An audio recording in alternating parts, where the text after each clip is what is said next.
Hi.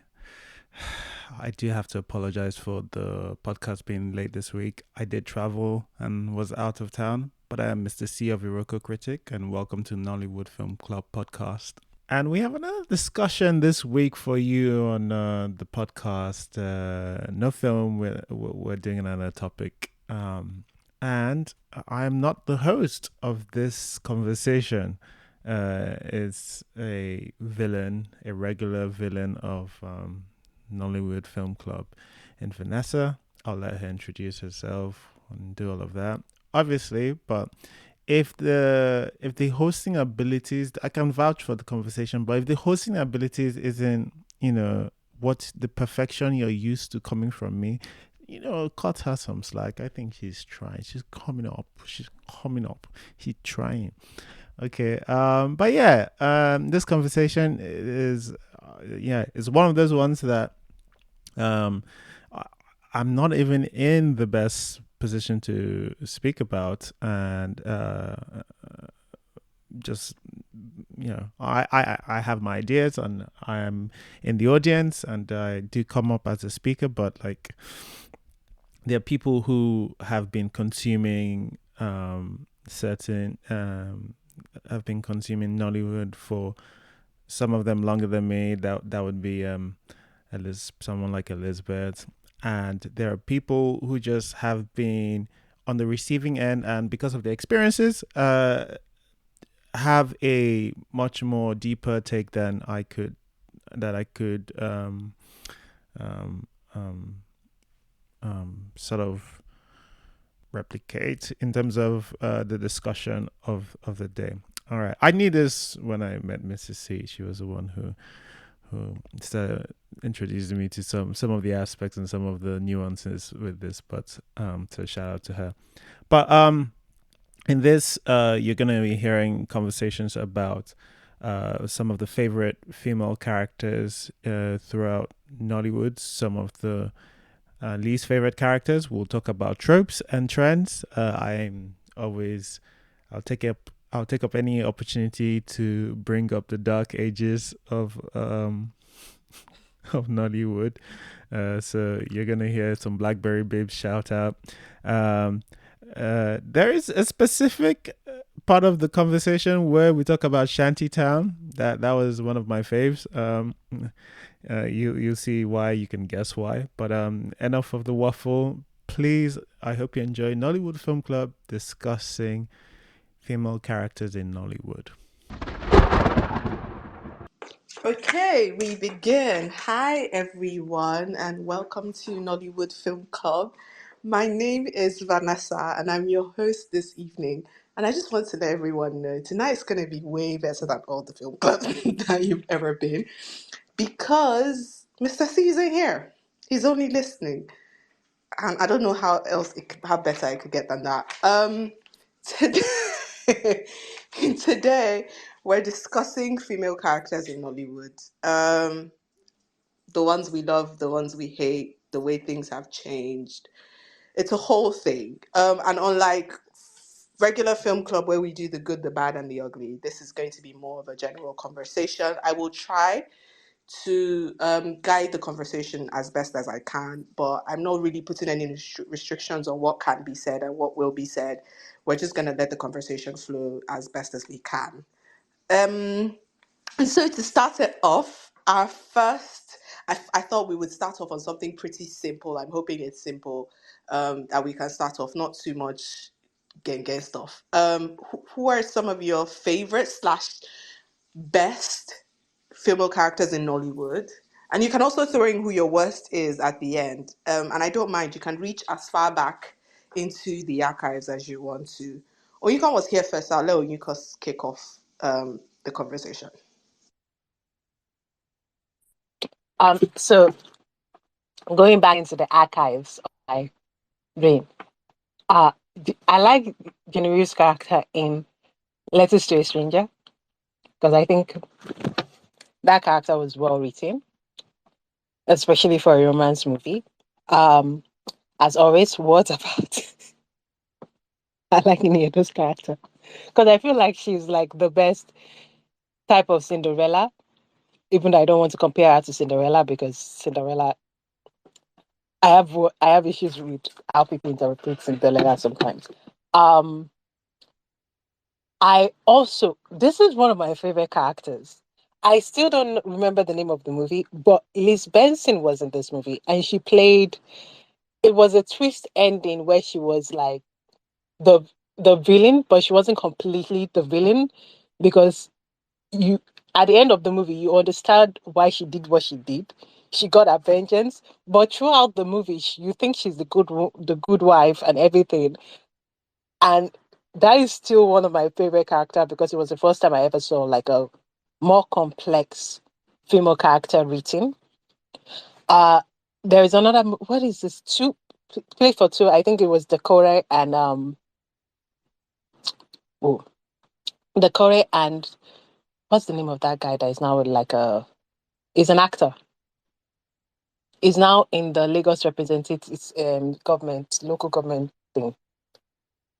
Desmond Elliott, yes. Desmond Elliott were in it and he he left her in the altar and then she marries an older man, right? And gets vengeance on him and they all die together. But like I love that character because she was originally like the sweet girl character. And then she grew to be like I will burn everything. I have the money, I have the power now, and I will destroy your life for what you did to me. And I like it. I like it. I like women. And I think old Nigerian movies have done that. Um, I do like King of Boys and his last character, but the second one kind of made me like be a little bit but yeah, the characters I like. I have a lot of characters I like, but that's just the beginning of some of the characters I I like. like I'm with you on Oba from King of Boys. In fact, I have Oba on my list as well. From the first one, I agree too that the first movie was Oba in the first movie was wonderful. Anyone else?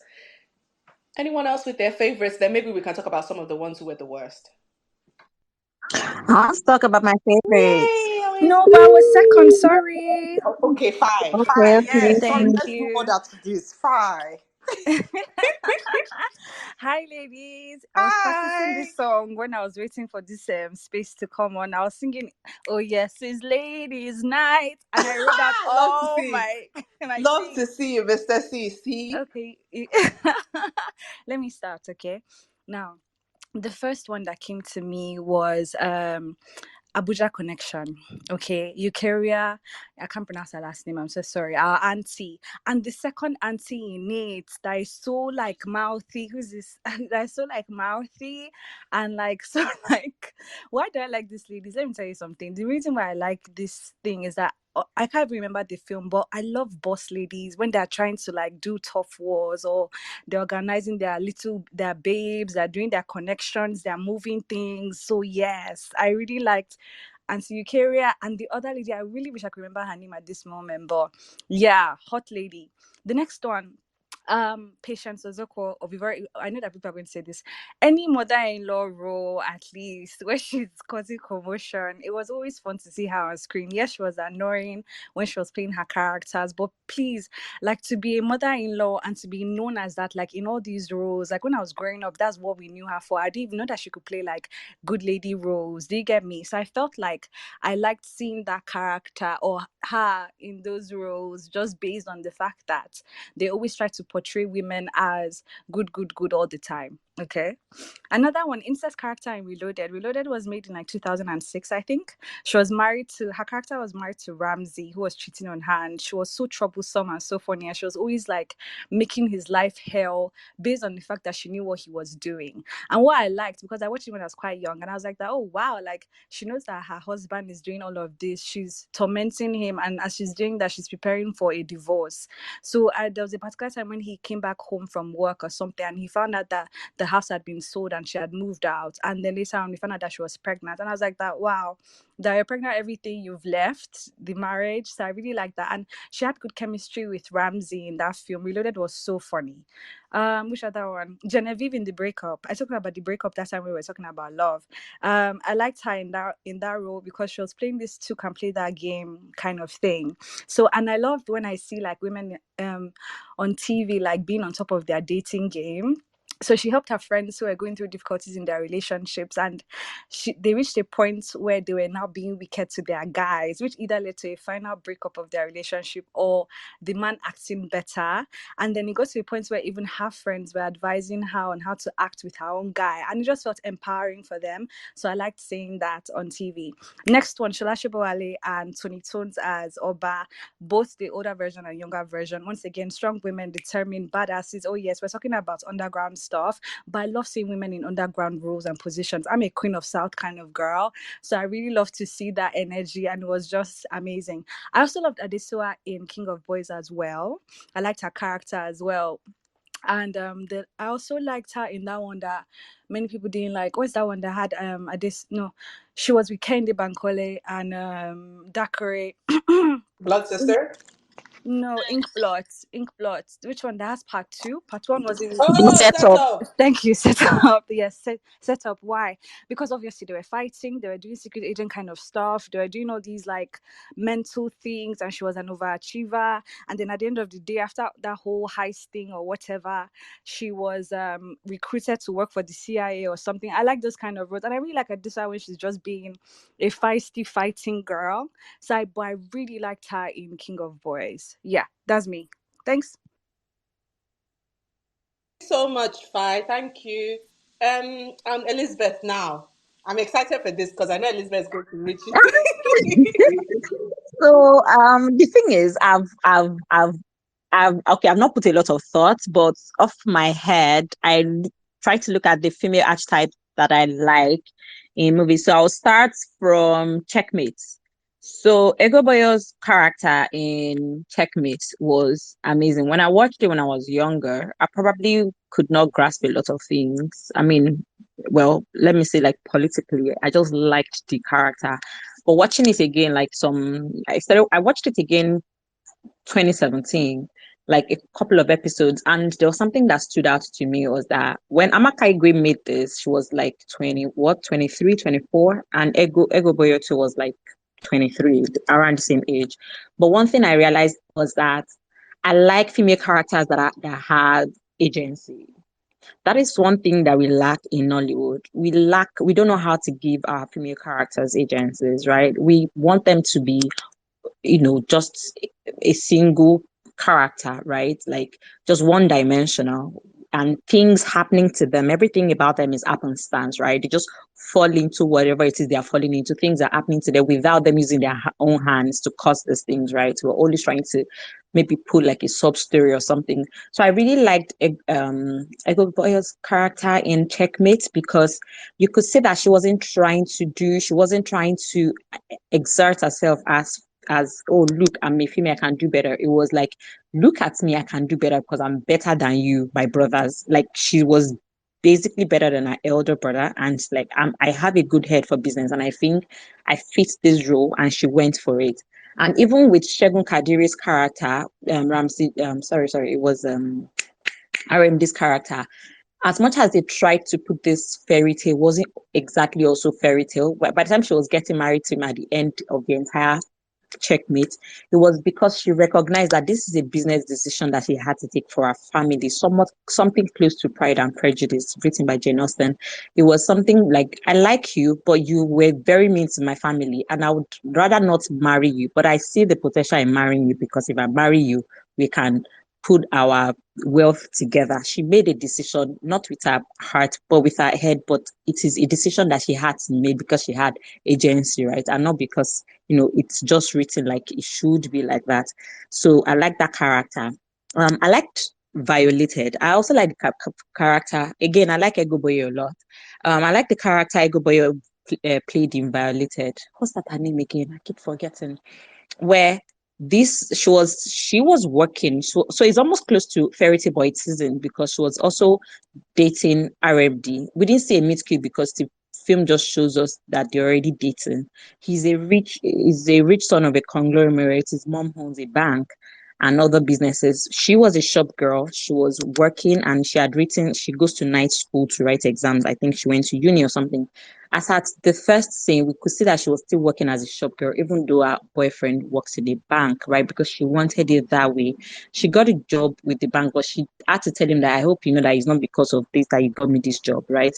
And but in every step of the way, in every decision she was making in Violated, was not hinged on the fact that her boyfriend was powerful, right? It was something she had to make by herself. She was somebody who made a mistake when she was younger. She didn't have money, so she dropped her babies by the bush, and then this thing came back to bite her. And again, she went through some trauma when she was younger. This person works with is friends with her boyfriend's mom now. Again, nice Nigerian twist. But the point is that every step she had agency, right? She could, when she was wrong, she could go and say, look, I am wrong. I'm sorry. I thought I could do it by myself. Now I need help. I really like that, right? I like that you give these characters things to think about. You let them make mistakes and let them realize their mistake at the same time. And she wasn't looking for a savior. She was just like, look, I can't do it by myself. But she was making the first step. She was making all these steps she was doing. I really like Violated a lot for that character. And another thing, by the way, that I liked about Violated was RMD was smoking and he was not the bad guy and nobody was screeching. Again, I like that there are characters that are not one dimensional. Another character I like, Domitila. I love Domitila. Please, the very first Domitila, please. I really like Domitila for one thing too. This character, when you open Domitila 1, the first scene is we see these ladies of the night in court, and you see them at work. By the next scene, you see them, just have fun, laugh. And the next thing we see Domitila at her real work, or as or her day job as a secretary. She was working. This is 96 economic downturn. She needed to make things for herself. This movie didn't open with a sub story, did not open with a backstory. We did not even know anything. We don't know what Domitila was about until like a scene that showed that she went home and her father was sick and she had siblings to care for. We did not know any of this in like the first 5, 6, 7 scenes in this movie. I like that because this story is not about this poor girl. It was about this girl who chose this life because she felt that this is the best way for her to make money. It wasn't sub story. Domitila wasn't framed as, oh, Ashawo is such a bad work. Of course, we had that, oh, go to Jesus, come to Jesus moment. But still, the central theme of Domitila 1 was basically how society view prostitutes. This girl, she was seeing a senator. Somehow this man died, and the first person they pointed fingers to at was the prostitute, because of course morally she's morally decayed or whatever that is. And at the end of the day, she got a human rights. Her friends who she had helped, who were also prostitutes, but stopped being one, even a pimp, came together, helped her get a human rights activist, lawyer that worked hard and then got her out of. I really liked the entire premise of Domitila 1. It was fantastic. It wasn't preachy.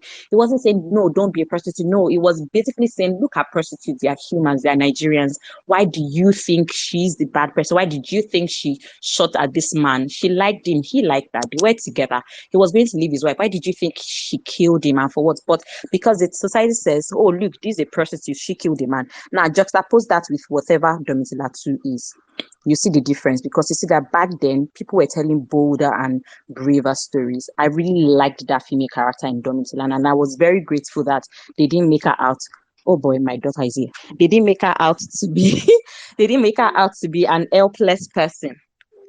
The next thing is another character that I really liked is in Soul Provider. I'm sorry, guys, I'm going on, but I will Bro, soon be we need done. you to go on, It's no, please. okay. Soul Provider, Omotala and RMD. Yes, baby. Okay. So Omotala and Genevieve, Omotala and RMD in Soul Provider. See, I have somebody who wants baby shark here, so just a second to give up baby shark, and then we are back No on. wahala. Okay, so all right. So we have in that scene, in that movie, she got pregnant for her boyfriend, and then he left, and he didn't send her messages or anything. He didn't come back. And then her brother threw her out of the house, of her parents' house. And her mom was, "Oh, why are you throwing your sister? Oh, we are Catholics. You can't be pregnant. You must tell us who's the baby daddy, yada, yada, yada." And when she didn't come through, they sent her out of the house. Now, the reason why I like that character is that even though she was sent out of the house, didn't have her parents made sure that her mom made sure that even her friends couldn't take her in. They tried to ostracize her in the society. She met RM, this character who was just a drunk and did not have direction in his life. He too had like some trauma. I like that they wrote that character. It wasn't no offense, I really like Tiwa's baggage, but it wasn't like Tiwa's baggage where Kule Remi's character had to save Ebere Ebere's character, right? It was a situation where both characters saved each other. She wasn't damsel in distress. She was also, you know what, pick yourself up. We are going to help each other out. I really like that because as much as I like the fairy tale damsel in distress story, but I also like a situation where it is not one-sided. It's not just this man trying to come in shiny armor to save the woman. How about they save each other? I really like that idea. And final one for my final villain that I really like is Tony Tomato's character in Oh Father, Oh Daughter, Suara. She was the villain that villained all villains. She was something else. She wasn't pretending to be anything. She was just straight up, "I'm a man eater and I like your money. I am going for your money and I'm going to get it. And I'm not going to be sorry if you are very stupid and dumb to have done this to your family, but I'm going to go for your money and get it." I really like that villainous character. And special mention villain character to Lisbeth in True Confession. See, so yes, 2 years. I'm out, guys. Bye. Well, thank you so much, Elizabeth. I see. As soon as I said going to the archives, I just knew whether Elizabeth planned it or not. Oh, Elizabeth was in the archives. In fact, I feel like she was in the archives that Nollywood has not made yet. Otas is you, right? Otas is next. We're talking favorite Nollywood female characters. Hello, Otas.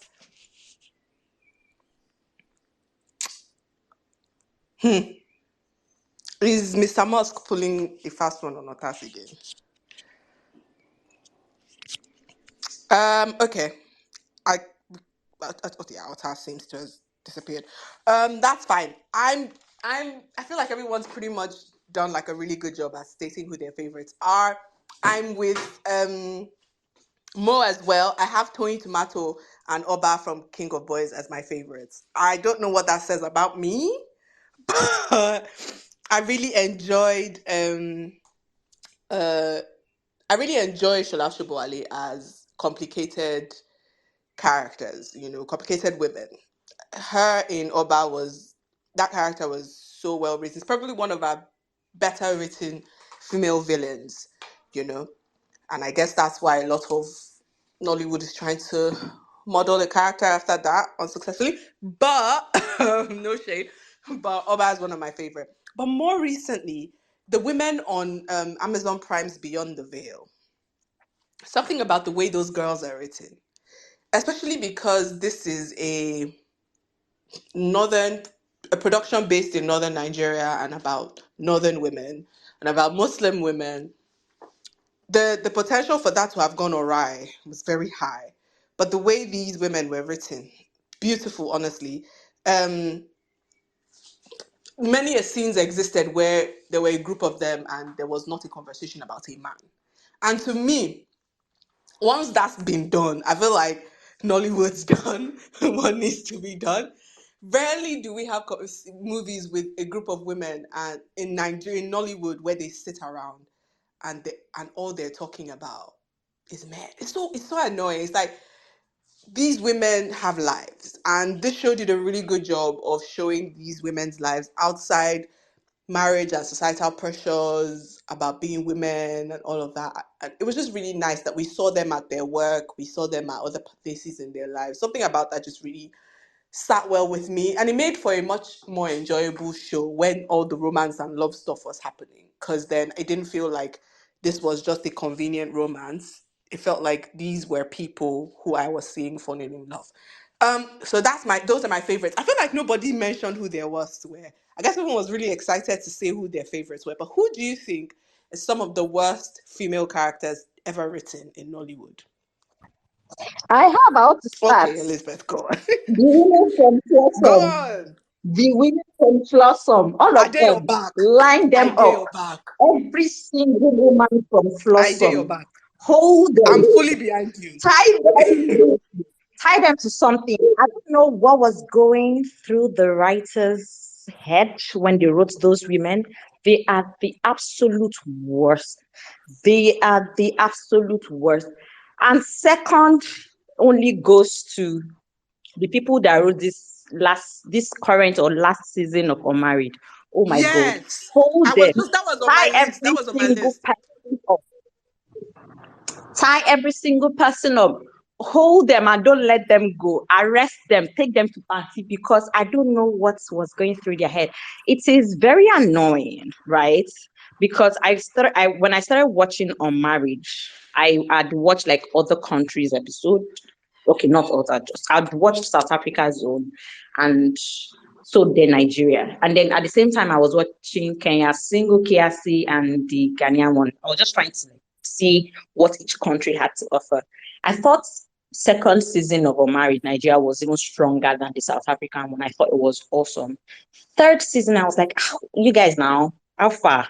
Let's just hope that this is the last one. And then only for me to start this season 4, I couldn't continue episode 1 of season 4. I don't know what was going on. It seemed as though they brought in new writers who had never watched a single episode of Unmarried, and they decided that Nigerians love drama. It seemed like the people that wrote Flossom shared their processes with the people that wrote Unmarried, and then they started doing nonsense. And what I would like to say is that it's so unfair that, especially when this kind of series is on, you write female characters. One, you make them one dimensional. So you have a character and you say, this character is the good one. This is the focused one. This is the flighty one. This is the quiet one. It's so silly. This is bloody ass 2020 something. Why are we having that? Like, we can have all of this with like a balanced measure, right? Without thinking what's going on. And then you have them manufacture drama out of nothing, out of thin air. And then you're feeding into these stereotypes that all women do is fight. And sorry, I will try to bring back Beyond the Veil that you mentioned. And that's one thing that I really liked about writing in Beyond the Veil, is that these women had things going for them. Even though you see that in all, but they are nothing outside of talking and discussing men. And another thing I noticed, because in Beyond the Veil, if you notice, there were 3 friends, right? And then 2 other sisters were like their relatives, so making them 5 women. And each of them have unique lives and different struggles, different things they're struggling with. But there's a particular character that I was impressed with. It was Naima's own. She's somebody who struggles with anxiety. She doesn't even share this with her friends. And she's so close with her 2 best friends, but they don't know what she's struggling with or dealing with. When she has man troubles, when she has like a relationship trouble, she doesn't even talk to her friends. She tells them, oh, I'm fine. Oh, everything is fine. Ask after their lives and all that. And the next thing, she calls her brother, and it's a brother that she can have this conversation with, and like, guy, I just reconnected with a past flame. And I liked that, because we also see that in real life, right? Because sometimes in friendship, people tend to not want their close friends to judge them, again, because they're human, right? And then at the end of the day, when there was going to be an eventual conflict, it was the other friends ganging up against her and calling her a pretender and a user, which is weird because she was far from it, but because she doesn't share her life with them, and it just seemed as though she was just there to use them again, which was wrong. And again, one of the things I really liked about that writing, because as an audience, you see that this interpretation is wrong. But at the same time, when you see the fact that she doesn't share anything with her friends, and she only gets there when she wants to give them a new product and have them try those products out, you realize that, wait a minute, you see how they could have seen her as a user. right? But you as an audience, you know differently. But because she doesn't share this other part of herself with them. So that's why I thought that the writing of that character was fantastic in Beyond the Veil. And it's very annoying that in Flossom, in Unmarried, we don't see this interpretation. Bear in mind that Flossom is basically TMCO, but let's make it woman. And then let's make it all topical feminist topics on Twitter. Let's put it in a pot and let's shake it together and put it in Flossom. That was basically what Flossom is. It's very reductive. Again, bad writing for female characters. And then one more thing is okay, I said games of Gangs of Lagos, Adeswa's character, it was like a tag on that is, oh, wait, you guys, female representation. Yeah, let's put that there. Female power representation. Nothing, we don't know who she is, just somebody who does Khaleesi fighting with Pana's girlfriend or baby mama. That's it for me, guys. Spot on. Thank you. Thank you, Mo. I hate that you have things on my list. Maybe because we pretty much watch the same shows. I have the women in Flossom. I have the women in Unmarried, especially in season 3. And I genuinely think the writing of the women in Unmarried degenerated every season. Because at this point, it almost felt like they were recycling. I'm all for reduce, reuse, recycle. The environment needs it, but not in writing. It almost felt like they were reusing and recycling drama for the sake of drama's sake. You established in season 1 that a lot of these characters have issues and flaws and trauma. Take someone like, what's that her name? The Yoruba babe, Fumbi. Take someone like Fumbi, where you establish she has mommy issues, um, that are beyond regular mommy issues, and so she's used to not having like a wholesome relationship. I don't know what's the term for it, but you've established that she has this trauma, and then all of a sudden in season 2 or 3, I can't remember. I think it was 2. You tell her she's in therapy. You tell her she's growing, and I get it. People have what's the word that I'm looking for? See, English has come off of my head. Um, People fall back into old habits. What is much? People do usually fall into bad habits, and that makes sense. But you don't keep having her make the exact same mistakes over and over and over again for the sake of drama slash entertainment. Because really, it's not entertaining. This is an almost 40-year-old woman. Can we not? And that's what's really upsetting to be unmarried. These women are apparently almost 40 or 40 plus, and they are doing stuff that 20-something-year-olds will not do. Like, Girl, what is lost in it is translation in wickedness. the head of these writers? Like, literally on season 4, you hear what's her face.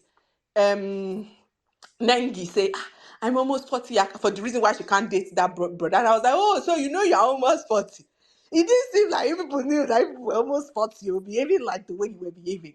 But yes, honestly, some of the worst written women are in these ensemble shows.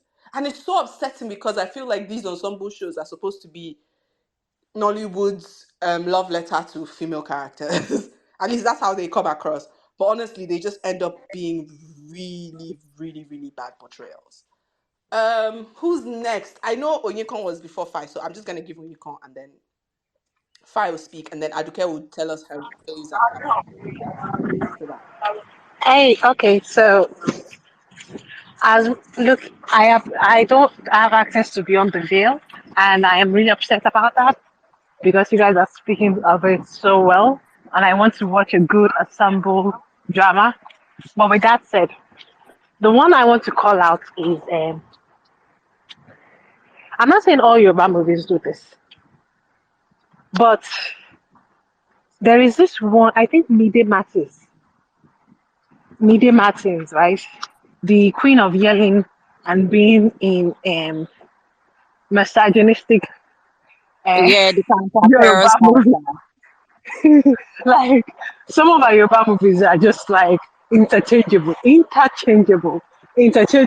the. I don't think it's our fault. I think it's the people that write it, but it has made her a big star.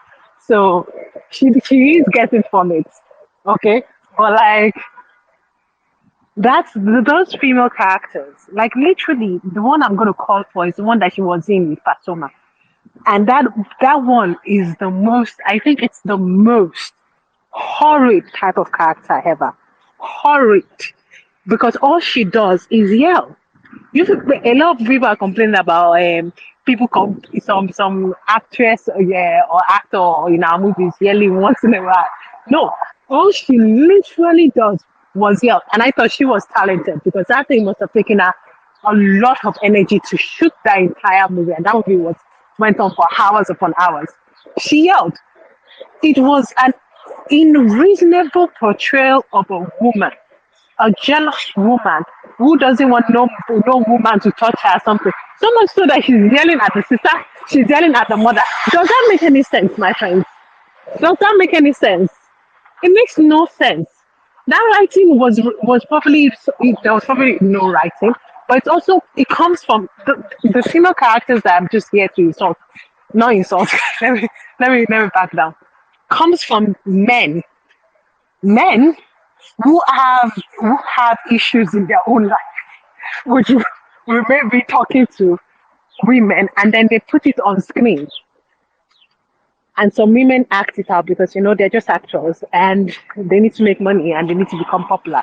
But it just comes from that, and I often dismiss it because you just dismiss it because it's clearly just this the director who has like more control over the production wanted to write their life, wanted to write what they thought about maybe their wife or one of their mistresses that they had a problem about. So they're going to write a huge something of it. And it's like, it is so annoying.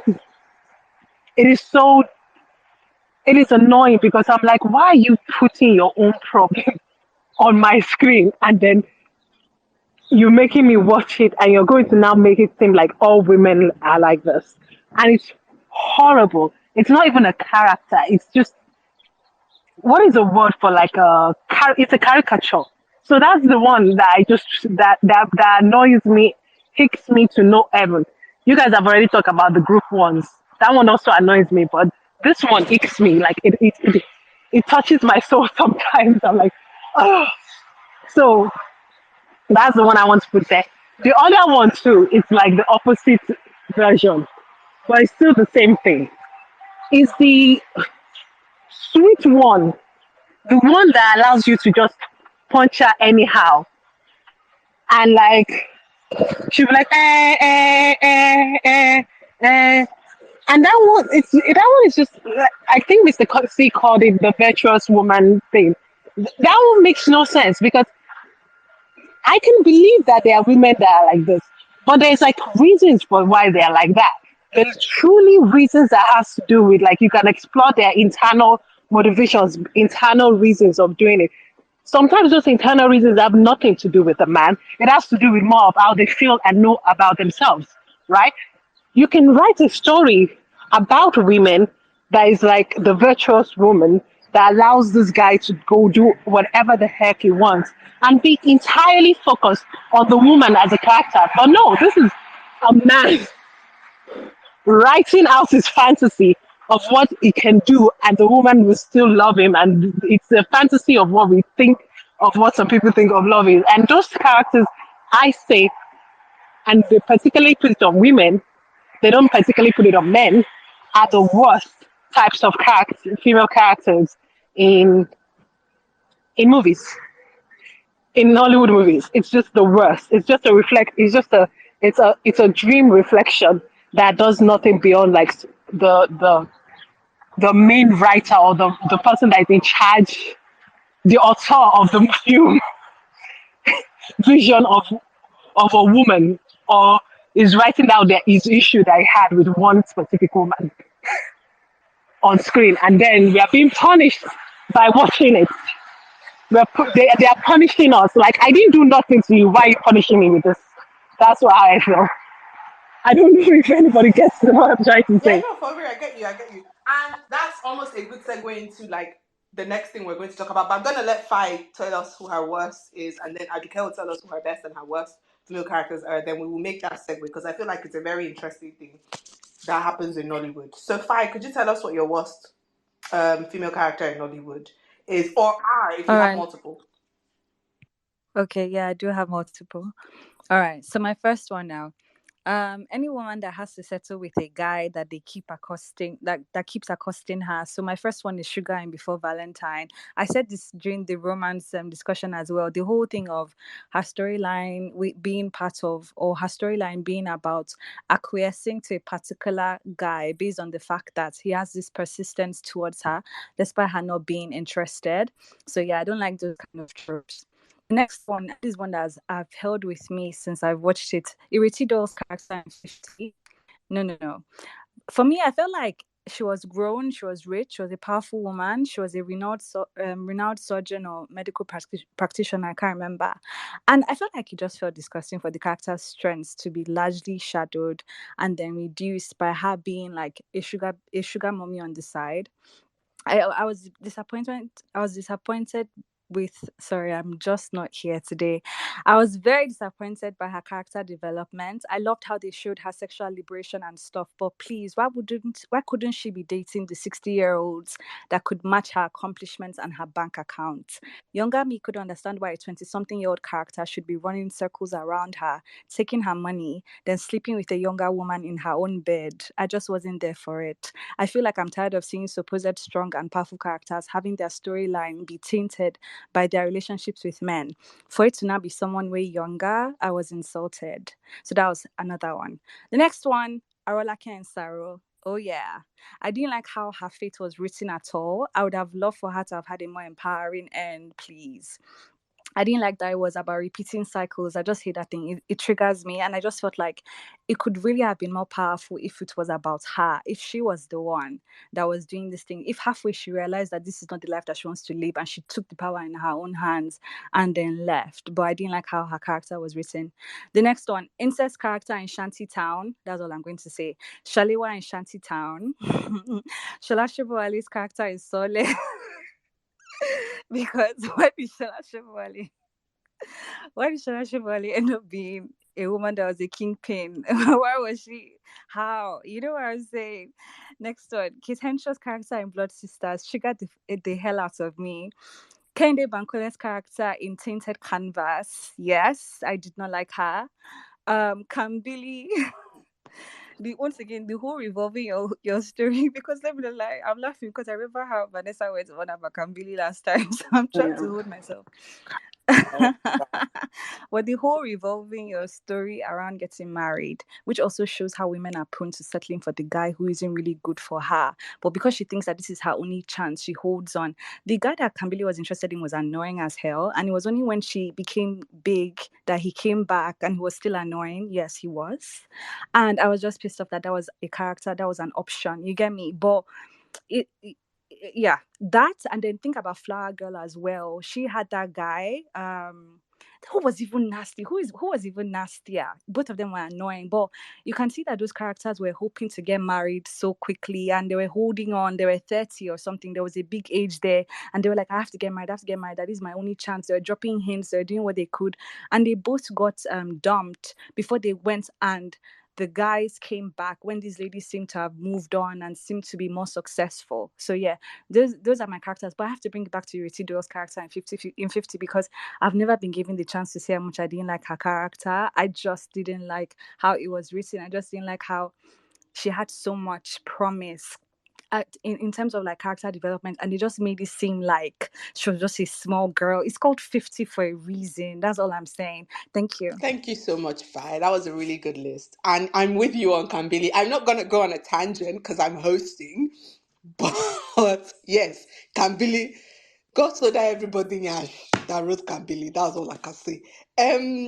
Elizabeth, before I let you and Oyekan can Aduke say who her best female characters in Nollywood are, and if she can do her worst as well, that'd be really nice. Oh, I didn't know we're starting with best because I just came with a lot of anger to speak Only out. I unleash have the this with a anger, lot of. unleash the dragon. You don't have to do best. Okay. I think I can speak about my best later Okay. on, but because of like things that I've missed a lot of the conversation, but I heard Elizabeth talk about Mide Martin, and I don't really have much to say about her. But the way she feels about Mide Martin is exactly how I feel about Shola Shobawali. Does she always have to scream? And like, I don't really see her doing anything. I don't see the versatility. I don't. I mean, when people scream that she's a really good actress, I mean, I agree because she's a good screamer. So, but can she do something else? Can she like? Can I see her do something else? Also, I'm just going to try to not speak with so much emotions. Let me just focus, and I will start with. Let me leave Shola Shobowale aside. The most recent one, Gangs of Lagos. What the hell was Adesoye to me? What was her role there? She had nothing to do there, and it upset me very much at the end that she was not the one that came to shoot the guy. It almost feels like I haven't done anything, I haven't done much, but let me just be the one to shoot, please. Because like, why? Like, what was your, what was the point of her being there? And Tony Tones as well in Brotherhood. I just feel like I don't know the the urge or like the need to put like a female representation, especially when it comes to like crime. It's not necessarily like Shantytown as well. All those things where Inedo was just using her bomb bomb to fight. Like it's not necessarily like let's chill sometimes. I understand being about Demoye's like role in Gangs of Lagos maybe. If you can like, do that, like how to explain this? If you can, like just limit it to that. It's not that women cannot be fighters or whatever, but when there's a certain like you just feel the need to always put these people just so that there's female representation who are not leaving them out. And then you now come and throw in Toyin, what's that woman's name? Toyin Abraham, that she's the governor, all those things, like I just feel like they're very annoying, especially when it's Adiso to me. I have personal beef with Adiso to me because I can list like there's what's it called, sugar rush, setup, all those things. I'm like, is it necessary? Like, do we have to do these things in Hollywood? Do we always have to do? And with this same person, like, I just find it very annoying. I have more people, but I would come back to say more, I guess. Say it all here, oh, because we'll soon move on to a different category. So come out everything from your choice now, please, if you can. I'm thinking. I'm still thinking. I had a list, but then I deleted it by mistake, so I'll have to think Ewo about it. pele. Even me, I had a But people's hands are raised, so let them speak. no, Maybe I'll well, I had a remember. list, but it's me too. It has come out from my head. Elizabeth, please. Yeah, so I wanted to add on the way we write female characters and our Nollywood female archetypes, and I want to also tie it to That is our our next category. okay, but I just want to talk. Okay. That is our next Okay, category. so should I leave this one? Should I leave this conversation for the next category? Okay, I will leave it. So let me just say that, Aduke, you mentioned Shola Shobowale. You are very right because they give us screaming roles. But Shola Shobowale in Anikulapo was very, very, very well I directed. agree. She didn't raise her voice. But for the first time, I I could agree. see that this madam, it's not like I don't know she can act, but she was acting in that place because the character she played requires that sort of jigget. Even the way her body composition, I thought that even for me, I was like, Kunle Afolayan, you try you. I thought that was a good one, but again, we'll come to that. I think maybe in our next session because this is the way Nollywood views women and insists on them playing the same archetype like every time. Okay, so Onyekon, you're the one to go before we move on to our next category because I agree Okay, about the this archetypes and we need yeah, to. yeah. This is not archetype. I'm so sorry. I don't think you've seen that movie, and I'm not talking about one specific. Like, Media Martins, she does yell in a movie, but I'm talking about one specific movie that with Pasoma. That one. After you see that one, you will not talk about Shola Shobawale anymore. I agree on Mide Martins. I genuinely think, like we're going to talk about. I feel like she's been boxed Yeah. into she's been boxed into something, and Nollywood does this thing a lot. Oh, but by the way, I also don't want to dismiss because that takes a lot of Oh work. no, it That does. yelling Oh for no, it that does. long in the Just movie, it takes a lot of work. Like yeah. So I don't want to like dismiss something because I'm like I was very impressed with her. I was just like, yo, she has stamina. She like okay, good, but like the, it that was not even what I wanted to talk about. I wanted to talk about 50. I wanted to talk about 50. Okay, most of this has to do with writing. Like you had very talented actresses. You had Hireti Doyle. you had the Korea episode, and you had all these things, and they had indeed like what's it called story beats that has been done many times by Nigeria, and they can do it well. And then they went to do nonsense, absolute nonsense. These women are nearly 50, and they were doing nonsense up and down, up and down. There's always this archetype of like, okay, a Nigerian Christian, right, that doesn't believe medical in medicine. Most Christians in the world will go to a cancer doctor and also pray at the same time. And people don't necessarily really understand faith healing and what how that really does. I'm not going to say magically takes it. It doesn't. It helps people deal with their things, right? But like whenever we have a story writing thing, I'm not even saying that you can't even do the like bad woman or the like woman. It's just that we're so lazy, and it's just writing me. We're so lazy not to even deal with um the internal complications of the character. We just want to eat a story beat, and we don't even work to eat that story beat. That story beat comes out of nowhere, then it feels very jarring, and it's very, very silly. Silly. I It agree just feels wholeheartedly. like it's not like you can't do it. You can do it. You can literally do. You can do whatever you want. You just have to take it seriously, even if it's foolishness. And what is everything everywhere? Everything everywhere has a lot of like foolish moments. Like it's very dude bro, and at the same time you get such like almost a spiritual understanding of the work of this movie that essentially people can freeze a lot of moments and it and call it dude bro. Yes, you're right. That's very dude bro movie, but at least they took it seriously. And at the end, it was just this beautiful movie. And and 50 was just going for like what's it called, soap opera, and it was bad soap opera. It was bad soap opera. It wasn't entertaining soap opera. And I had a law. I was annoyed at 50. It did the whole like, I'm your mother. What? How? From where? I'm your mother. When did you set this up? Yes, that's And very by the way, disgusting. yes, like, oh, we, Lala, like, what? It's not like these things don't happen in real life. Yes, we have had stories of things like this, but like, at least set it up well. At least give use film language. You're doing a film. There's been film language that has been like set up for a while. You're not. We're not like in the. We're not in the 1910s when film was first starting, and nobody know what the hell they were watching.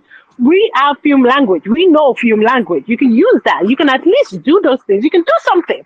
And 50 was just very, very embarrassing. It was embarrassing because these were older women and they were acting like children. They were fighting over a man.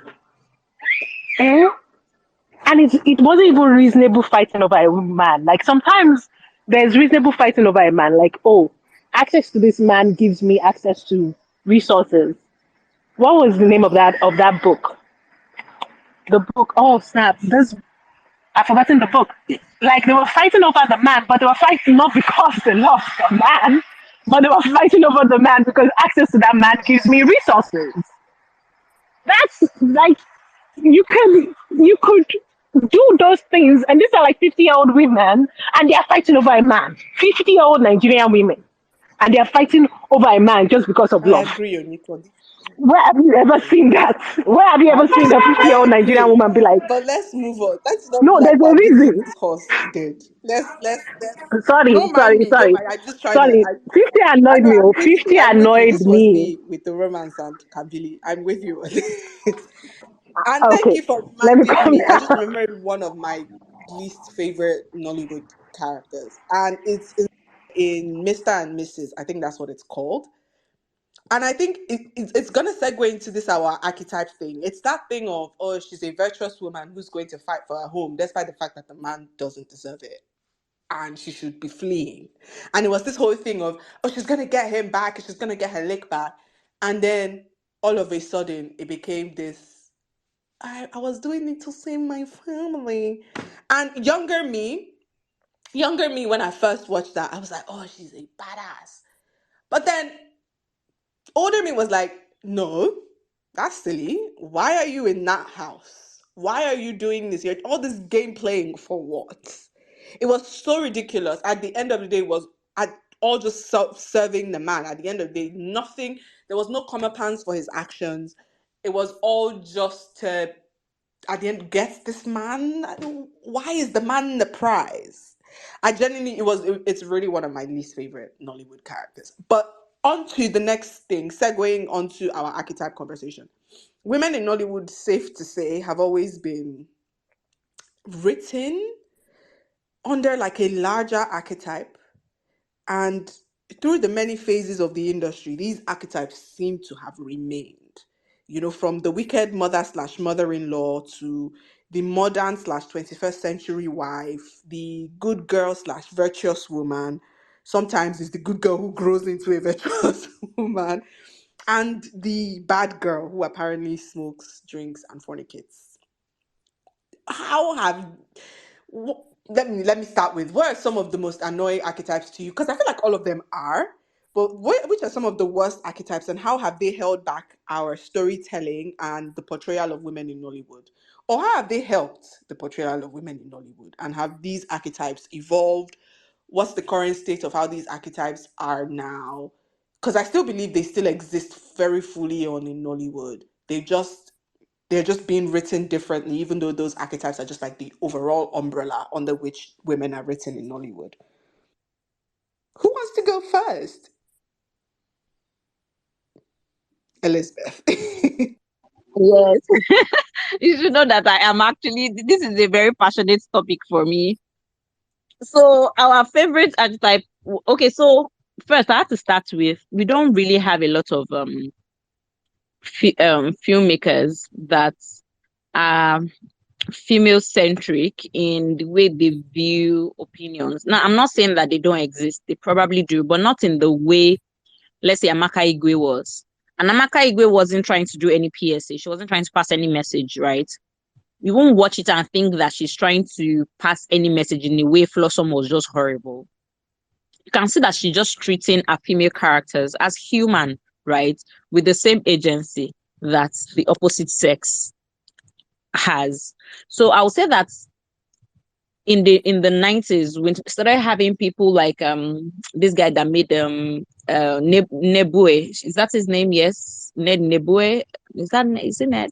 The guy that made Glamour Girls. So we have people like him who are like Jesus centric. They have good head for stories. They know how to write a story. They know how to put the storyline, but they need to tell you that women are the scenes of the world, right? And then so you have characters that they have created that even though they'll make some have flaws, but they will try to also make one very okay, he still has a bit of, let's talk about somebody like another Jesus centric person, this Akwa Ibom woman, Helen Opabio. Helen is full on women are witches, short skirts, she's a demon, she's trying to snatch your husband. So we have people like that. And like I said, where Ego Boyo, we have the character smoke for absolutely no reason without preaching to anybody, which I noticed in a couple of our movies. She actually just have a character smoking. I would really like to ask her if it's true because it's something she's had. Yeah, a character just smokes and nobody is saying, oh, you're smoking, you're going to die. So, but we have this Nollywood who says the moment you see somebody smoking, they're a bad guy. Even apart from women, a bad guy is joined bad gang, he's going to die. She drinks, oh, bad girl, she's going to die. She followed her friends out at night, bad girl, she's going to die. Oh, she's talking too much, she's going to get pregnant and die. So we had this one-dimensional way that we were looking at women. And then we got to the 2000s and we had people like Chidi Chikere, that even though you see Chidi Chikere writes women with agency, I'll give him that. But at the same time, the morality is still a tack on, right? He's telling, there is still something about what we feel is acceptable to the society morally. And that's why we still see situations where women are expected. Okay, like Two Together. Two Together is such a flawed story, but at the same time, when I'm watching it, I'm seeing that they made her marry a teacher that used to hit her, and then eventually, I think they fell in love or something stupid.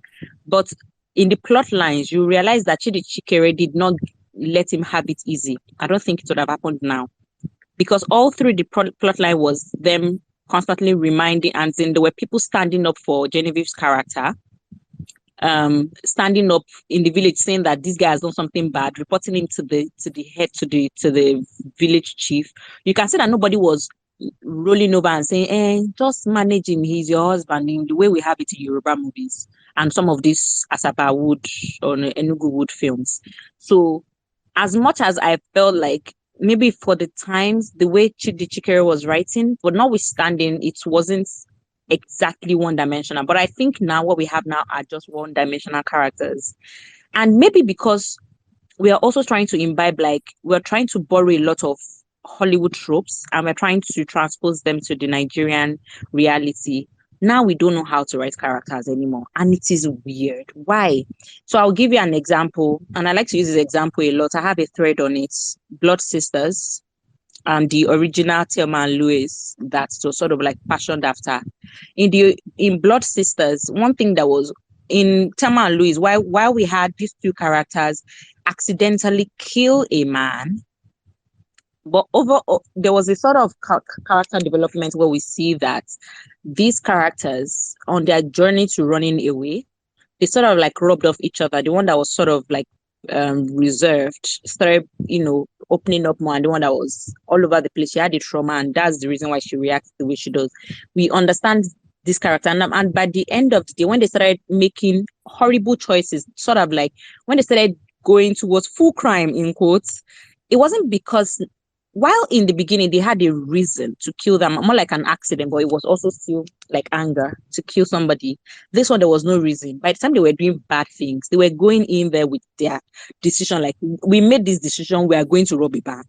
Nobody pushed them to rob a bank. They decided within themselves, which is one thing that I don't like about the way Blood Sisters is written, because we had these two characters. You've given us a reason why they accidentally killed a man and they're on the run. And rather than do something with these characters, we had a character that was, she's the brave one. And then we have the one that is the shy or the wimp. And then they sort of like maintained that energy to the end of the movie. And series. And not even that, they even to the end of the series, we saw the way they just sort of like swept them away from the screen and then just introduced and just said to resolve the family drama in the old Ketentious family drama. They decided to resolve it, shut everyone, rather than focus on these girls that this film started with. So it's bad enough that we have them writing one-dimensional characters that hardly have any form of character development. What they also do is that we use these female characters and prop them as something and give way to another plotline. It's an annoying way of writing. That was also the same thing that they did in Shantytown. That was the same way Shantytown was written. You start with a story, you were thinking maybe it's going to be that Iniedo's character, and then all of a sudden the story became It became Sky's story. Sky and his baby, his daddy issue story, basically. And I see that it is this new development. It's sort of like in the way we write new stories now. These stories went from our one-dimensional morality, even though it tries to balance both. We are now even turning it into full-blown one dimension, and we don't even know how to write these characters. Also, we'll mention also that back then, the way romance used to be written in such a way that men would just be blatantly horrible to women and women take them back. Okay, Chidi Chikere's own is even the one that I can say, okay, there's a little bit of, we see how society fought and sort of like try to make that angle. I don't even that nonsense work. But who remember Final Whistle? Saint Obi's character was just mean to that babe's character for absolutely no reason. It was so mean to her, but because he discovered her and put her in the studio, we forgot that it was such a horrible person. But they didn't even end it there that he was a horrible person. We see that the wife he married used to physically abuse her. And apparently in Nollywood, then it was okay to physically abuse somebody that you are not in love with. Again, these are like very harmful stereotypes that I figure is one of the things. Personally, I don't even think it's a cultural thing. I think it was because of all those Regency title historical romance novels and some of those horrible Mills and Bones that was sort of like popular in the 90s. Because let me tell you guys, I remember reading Hint magazine back then. One of the horrible things they used to write in romance back then is all these stealth raping, men beating women, and somehow all of them are falling in love. That was their own idea of, enemies to lovers. And it's sort of like translated into Nollywood because they feel like this is what the audience wants. Because, I mean, if these stories are popular in hints on in TLC, maybe people will like it on screen. It was very harmful, but we see if that's again writing these characters is not just entertainment, guys. It is also cultural in such a way that it is pop. It also informs what people say in pop, and that's why I see that I feel like the new Domitila is horrible and shouldn't have been made because the tag on is Ashawo no be work. Like, oh Thank my god. you. Thank you. Oh my God, why that in Bloody Ass 2023 in such a way that even the first Domitila was so brave and boldly written and even done. And what we have now is, oh look, these girls, sub stories, they didn't have a choice. They're struggling, and that's why they're ashewo, and that's why bad things are happening to them. It's such a bad thing to say because we are saying morally that when women do this thing, automatically bad things are going to happen to them and they are going to die. So what's the difference between these? Don't talk to men, you get pregnant and die. What's the difference between that and what we are on the characters we're writing for women in 2023? Thank you. Thank you so much, Mo. I appreciate that. I agree. I almost think when we're planning this topic, and I saw Mr. C's tweet about archetypes and how they've evolved. The first thought that came to my head was actually they've devolved.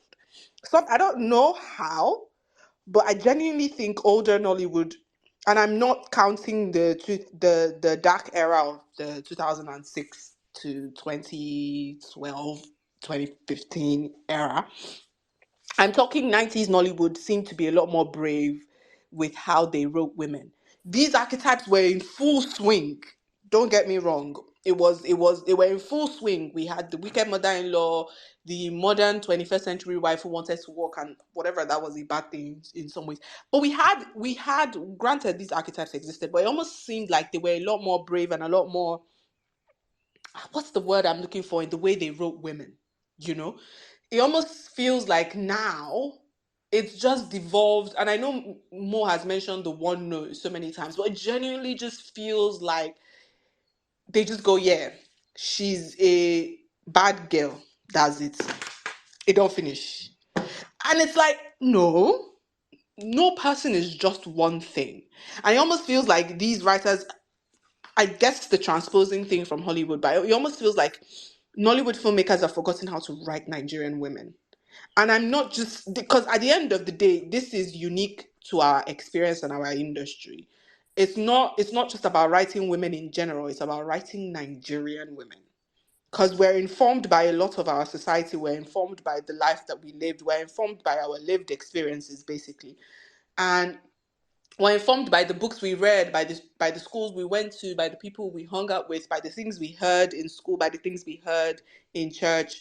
You know, we're a whole different beast, and it almost feels incredibly disrespectful that Nollywood filmmakers can't seem to write us well. It genuinely feels disrespectful that after so many years, Nollywood filmmakers don't know how to write Nigerian women.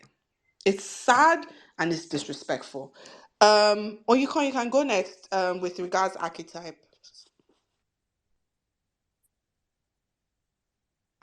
Okay, so the thing is this: the archetypes. And for some reason, I also have maybe better memories of like older movies than newer movies. And indeed, these archetypes have always been there. And in some ways, they might, maybe 1,000 years from now, they might not be there. I don't know. But the issue with more modern movies is indeed that I don't want to be like beating on the dead horse. It's just like they we grew up. There are probably people in the 80s who are born in the 80s and 90s that are getting now to be the ones to make the movies, to be the decision makers in Hollywood. And I remember hearing them, a lot of their older interviews, you hear it, they have a sort of look down on Nollywood and those older movies. And for sometimes good reasons, like those archetypes we said, right? Some very much those movies were very much like sometimes very disrespectful to females. We're not good. But then again, okay.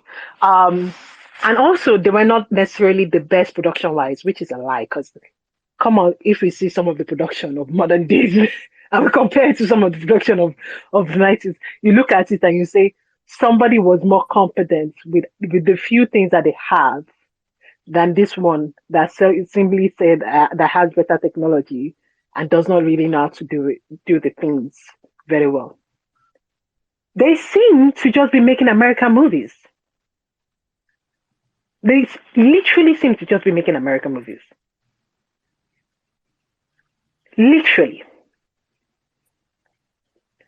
And like, I'm not one of those people who think that anything has to be original, because I don't think there's anything original. Everything is a remix. Shakespeare's Romeo and Juliet was based on a poem written by another guy, and that poem itself was like, and also Tristan and Isobel. So even Shakespeare no be original. So nothing is original in this world, eh? But you have to localize it. And it's silly, because if you, especially those assembled dramas that you guys talk about, they are the worst. Those romantic ones, especially when you know they're going to be like some upper class girl and they're going to be in the upper class world. It is they're trying so hard to be Americans. Like they're trying so hard to be Americans. I get it. We all watch American movies. I keep on saying, like, American movies made movies popular. They literally made movies popular. So the film languages that most cultures have come from Hollywood, which is a factory. Hollywood is a factory. It's not art. Most Hollywood is not just art. It's a factory made. Those 1940s, all those things, those movies were factory made. They were just trying to get out movies and make the money. And I'm like, okay, it's just so annoying. It's so annoying because they made it worse. And almost all the character that what's her name? Shalewa. What's the name of Shalewa? The actress. The one that you guys say is a very bad actress that you guys don't like. Hey God. She's He beautiful. says you guys. Who I'm is like, the how you did you guys? get Is you people Sharon said? Uja? Hey God, Or Nancy. Nancy Sime? Oh wow, look at me with my No, pronunciation. Sharon. Because I I know. knew she Look meant at I. Shalewa from Skinny Girl in Transit. It's Sharon Uja. I keep thinking. I'm sorry, guys. I speak Sorry, Oyinbo. I thought what that was Shalewa from Shanty Town. Sorry, Shalewa's There are so many Shalewas, No, and it's so no. sad that they can't act. But I mean, almost every character, not Nancy. In Nancy, sometimes you can have some character. Not Nancy, really. Sharon Hoja. Almost every character, except for the character she played in the movie where they kept on gaslighting her with Nancy Simi. Except for Billy. that character, Kambili. Yes, except for Kambili, I have to say something. And maybe the one where she played Shalewa, but then it then devolved out. Almost every movie, almost, I said almost, I didn't say whole. Almost every movie. I'm like, especially when it's a romantic, I'm like, what is this silly girl doing? I'm just a character. Even Nancy Simi, what is this silly people doing? Like, what is this? If I want to watch American something, I'll watch American something. Eh? And America, honestly, America also does the thing of like, they're literally taking from America. They literally take it from American. They're taking from American TV. That's literally what they're doing. Because in America too, it's all like one-dimensional characters. All one-dimensional characters. Have you seen Riverdale? Have you seen just most American movies? At least sometimes, even some American shows, at least they know how to hide their one-dimensionality with like fancy something. But if you really think about it, it's just one-dimensional. They don't have nothing, and then they would transpose that, thinking it's better than like our original archetypes. Even Patience is Patience archetypes, right? At least she's funny, and she actually at least has reasons, right? Honestly, She don't get I that. hate to interrupt, but some of my favorite patients is also wicked mother slash mother-in-law, but the ones where she didn't have reason. Because I genuinely believe sometimes people are just wicked. Yes, And let them be yes, wicked for wickedness sakes. Honestly, those were some of my favorite. I hated it when they gave her a reason for being wicked. No, let her just be wicked. Literally, she's wicked. Because they are yes, because They gave because her. all the They gave her. sorry, wickedness without motivation is also an archetype that we've created in Nollywood, and I think we should also try to stick I to love it. it so Don't give much. people It's a backstories. great archetype because the truth is, Don't give them backstories. They are wild. We already know as a society that a reoccurring topic is that mother-in-law sometimes are wicked. So don't give them reason. let them Just be discuss wicked. your wicked Let them be mother-in-law. Wait, wicked. I'm Because not you're saying wicked. I'm not saying the reasons justify. Like sometimes she has very flimsy reasons, but like it's the reasons that I say it's like there was this one time she was really in between them because they go to different churches. Like they literally go to different churches, and that's why she was suffering the girl. And she wanted the guy to marry somebody in her church, and that was why she was suffering the girl. Like within a Nigerian context, we can understand that yes, they are literally mothers who take this thing seriously, and they will suffer somebody, and they will say they're Christian, and they will do all these things. And even the writing back then was more entertaining, and it was very very witty writing. And now they're trying to get one liners. What is Ashebo no be work? My sister What is is the same. Ashebo no be My work? sister is the saying in pidgin, but genuinely, not be saying where people go. They not be saying where you go hang a film that's supposed to be about sex workers, and then you now start you say our tagline is That's what I'm saying. They're looking nowadays. They're looking for like funny, just funny. They try. They don't realize they're trying to copy old Nollywood in that sort of things because old Nollywood did have like funny, witty love the lines. taglines. And now that people remember, and so now you're going to now use these things as marketing, and you're going to artificially find funny witty lines that makes no sense or does not connect to the thing or feels a little it feels selly. It feels like you're selling it to me. Sell something to me without making me feel like you're selling something to me. You get? So that's the thing. Like it's bad. It's just it's so one dimensional. I cannot even talk. It's so annoying. It is so annoying. Like, and it's not entertaining one dimensional, and that's what's annoying about it. There's the good girl, and sometimes it's not even the good girl. Camberley is now even more annoying because clearly, clearly, you are bad. You are telling this other woman that you are not doing anything with this something, and yet you are. And guess what? You're not even entertaining enough for me not to realize that you are not doing the thing. But you are doing the thing. You are horrible, and they made us silly. They made us silly to look like an American something. Oinko, I appreciate See, Kambili hate. sorry. I don't even think they were I'm trying to done. make it an American something, especially that can be. And I'll say it in a way that Americans have already mastered the art Best of friend to lovers. if they need best friend to lovers, like if they need to get to look for somebody as the horrible person, look at Parents Trap, right? When they need the first and second Parents Trap, when they needed to tell us that, oh, this other lady is the bad guy, they all they needed to do for us is to let us know that this other lady hates this girl and she wants to throw her to boarding school, enough to buy the audience's appeal that was a bad person. But what they were trying to do in Cambili was diabolical. That girl had no flaw. They had to dig into Nigerian morality again. Where did they find out? A woman that cannot cook. What do you mean? What do you mean? What is wrong with your hand? Enter those kitchen, that kitchen chicken and start cooking. What was his name? They tried to make this girl the bad girl. She wasn't even a bad person. And then because she says, "What are you doing with your best friend? Why are you always with Camille?" They try to like, look, she's a bad girl for asking. That is not true. Was she not right? When the two of you are now frolicking behind her back, was she still not right? It was diabolical. What they were And trying you to know the achieve. funny part? That same Namdi of a human being, he's cooking food for Cambilio. He's cooking Thank food for you. Cambilio, no problem. Sorry, guys, I've been trying to avoid See, going on a no, tangent on Cambilio, Hollywood but you would guys are not funny. have made He's cooking food. Hollywood would not have made that poor He's girl cooking food for Cambili, but all of a sudden it's a problem. Up.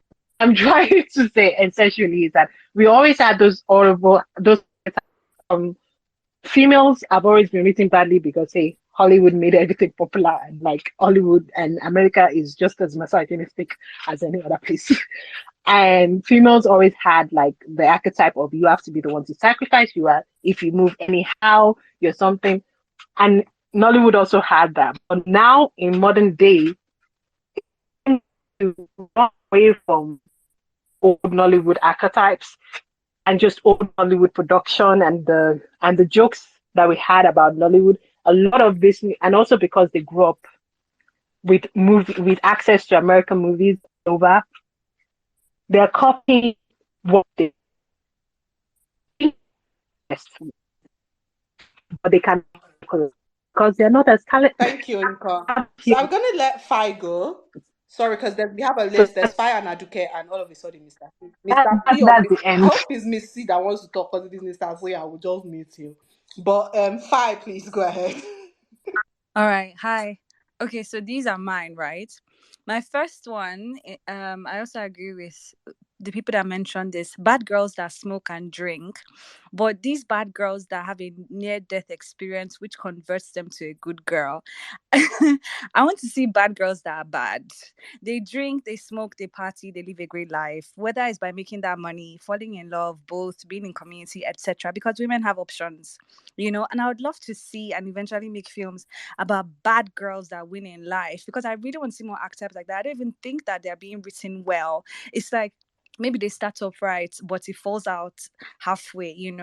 I want to see like full bodied as per bring back that old Nollywood glamour, right? Add something new and recent, and then make it seem like make the story end with them like on a high or achieving what they wanted, even more than you could imagine, as opposed to these bad girls that are portrayed as something, you know, something to society that isn't really good. And then you now say that's because of how they act, something kills them or they have a near-death experience. And as a result of that, they change their ways. I don't see what they're doing as bad. So I feel like that's one thing that came up for me. The second one, the monster-in-law archetype. I think this was way more apparent back in the day of anti-patience and a bit later. But lately, I can count that the mother-in-law and daughter-in-law dynamic is no longer as monster-in-law and daughter-in-law dynamic is no longer as prominent as they used to be. So that's just me. I mean, even in the weight, as the mother-in-law was annoying, I found it different for me to see her husband protecting and defending her. I was like, okay, because I'm sure I can't remember many films in which the husbands protect their wives. You mostly see the ones in which they are ganged up against. For example, Mr. and Mrs. So I like that for me that the monster-in-law trope is no longer glaring as it used to be. Next one. I feel like these films, Tainted Canvas and Here Love Lies, reinforcing this thing of normalizing these harmful connections that women have with their caretakers. I mentioned it during these spaces, and I'll say it again. I want to see female characters actually take the power into their hands and not seek to heal relationships with their caretakers that genuinely hate them.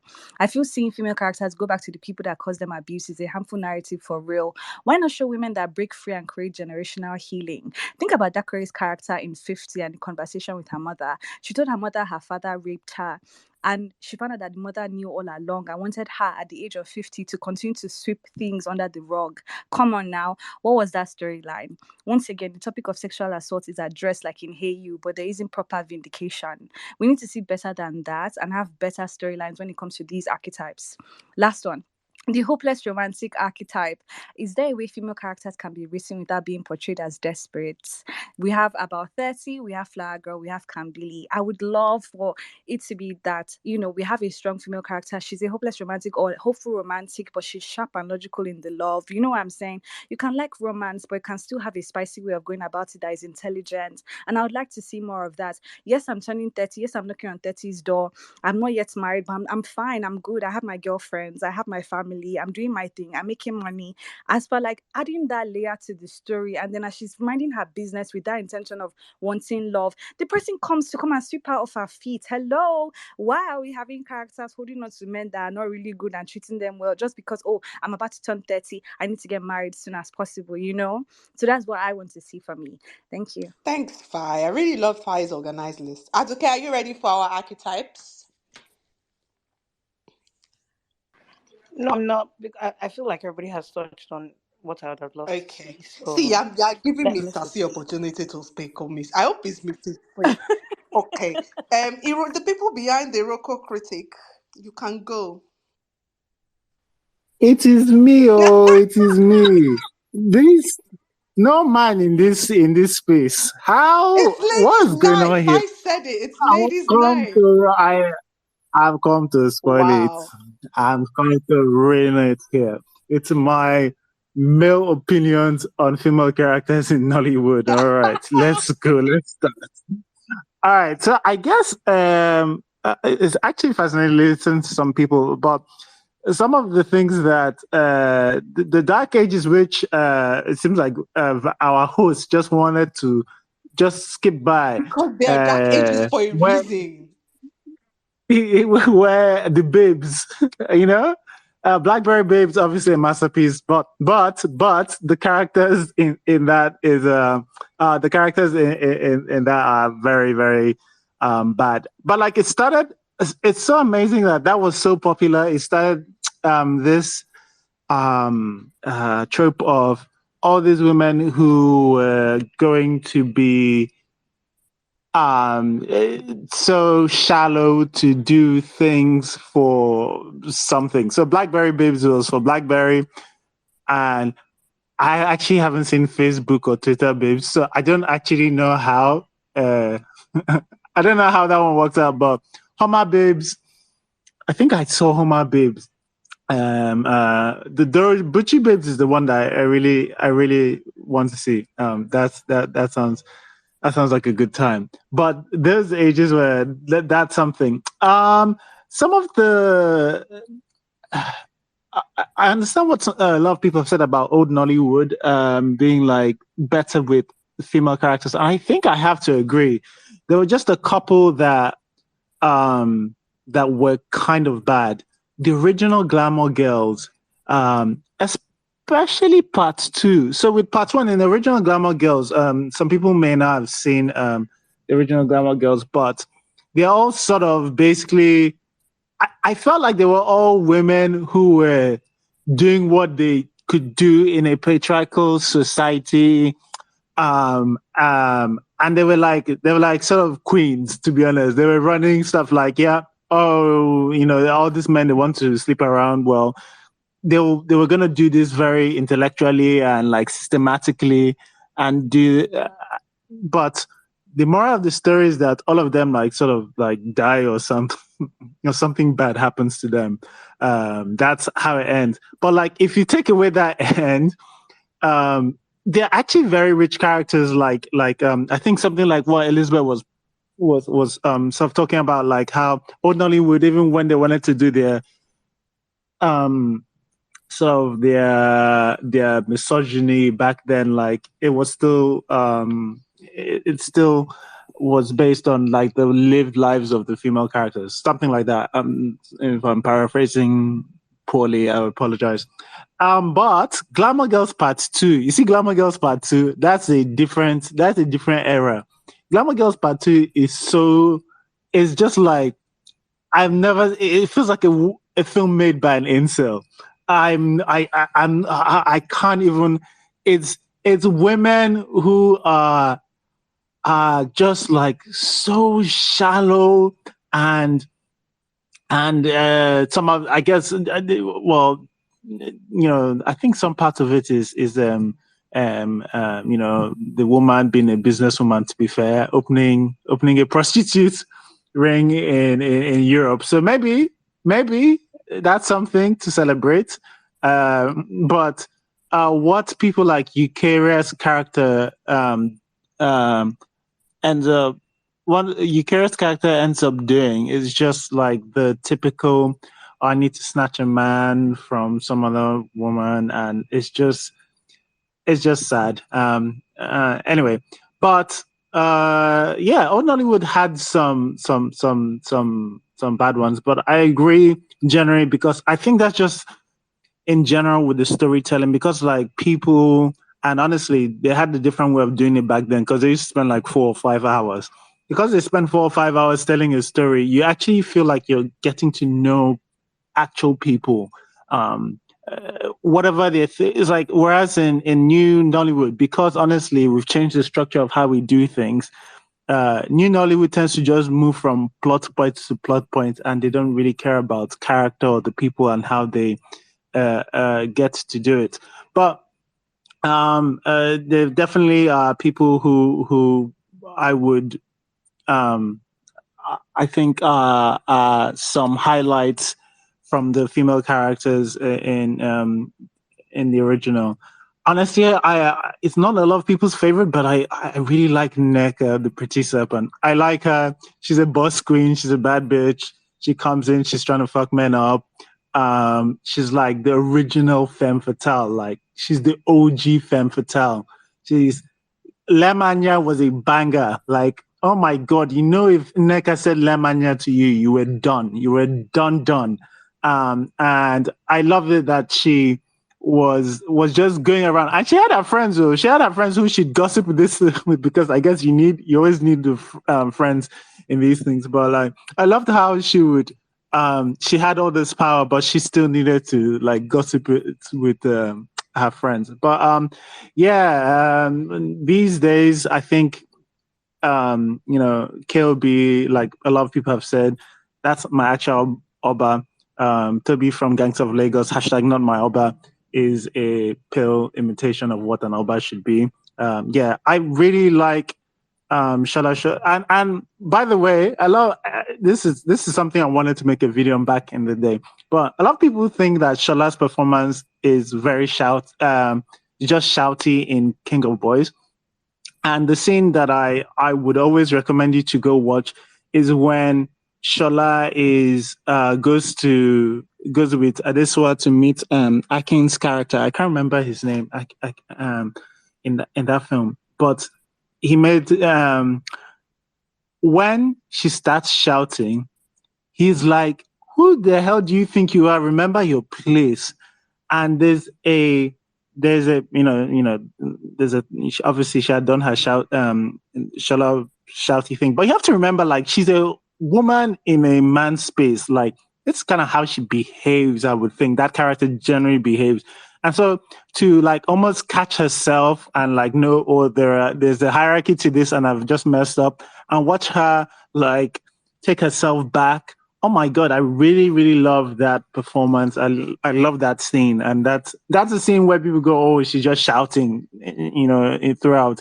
Yeah, no. I feel like you've missed the essence of KOB. But anyway, that's my favorite thing. One trope that I don't like that happens to female characters, I've mentioned this a couple of times, is and it comes from laziness, is that if you want to make us feel sorry for your female character, I don't know what to do, you just sexually assault her. It's very simple. Hey, there we go. Don't you feel sorry for her now? It's like, you don't have to write a compelling character. You don't need to get to know her. If we just sexually assault her, then isn't it, how can you say it's not good writing? Like, don't you feel something for her? Look, don't you feel sad? We wrote that she was sexually assaulted. Look, it's like, it's so lazy. It became very common, especially because like a lot of people don't write past any of that. They just want a cheap emotional trigger. And it's weird to use sexual assault as such a cheap emotional trigger. I know we're lazy and a bunch of things elsewhere, but like I guess I would have hoped that they treated sexual assault with a bit more care. But yes, that's my general gist. Thank you, I Men guess. um, I something that's like a weird. So I'm gonna go off of like the hopeful romantic thing that Fai was talking about, and hope because I'm saying hopeful because this is what I want, and it was something I said a lot. At the end, what I presumed was the end of Skinny Girl in Transit, which was season 5. I was like, okay, you've done all this growth for Shalewa, and this is the thing that really upsets me about how Shalewa's character in Skinny Girl in Transit is treated. When we first meet Shalewa in Skinny Girl in Transit, she was shallow, she was apparently money hungry, all she cared about was her physical appearance, she was mean to her sister, she was basically a ditzy blonde. And then throughout Skinny Girl in Transit, Shalewa grows into a woman, of her own.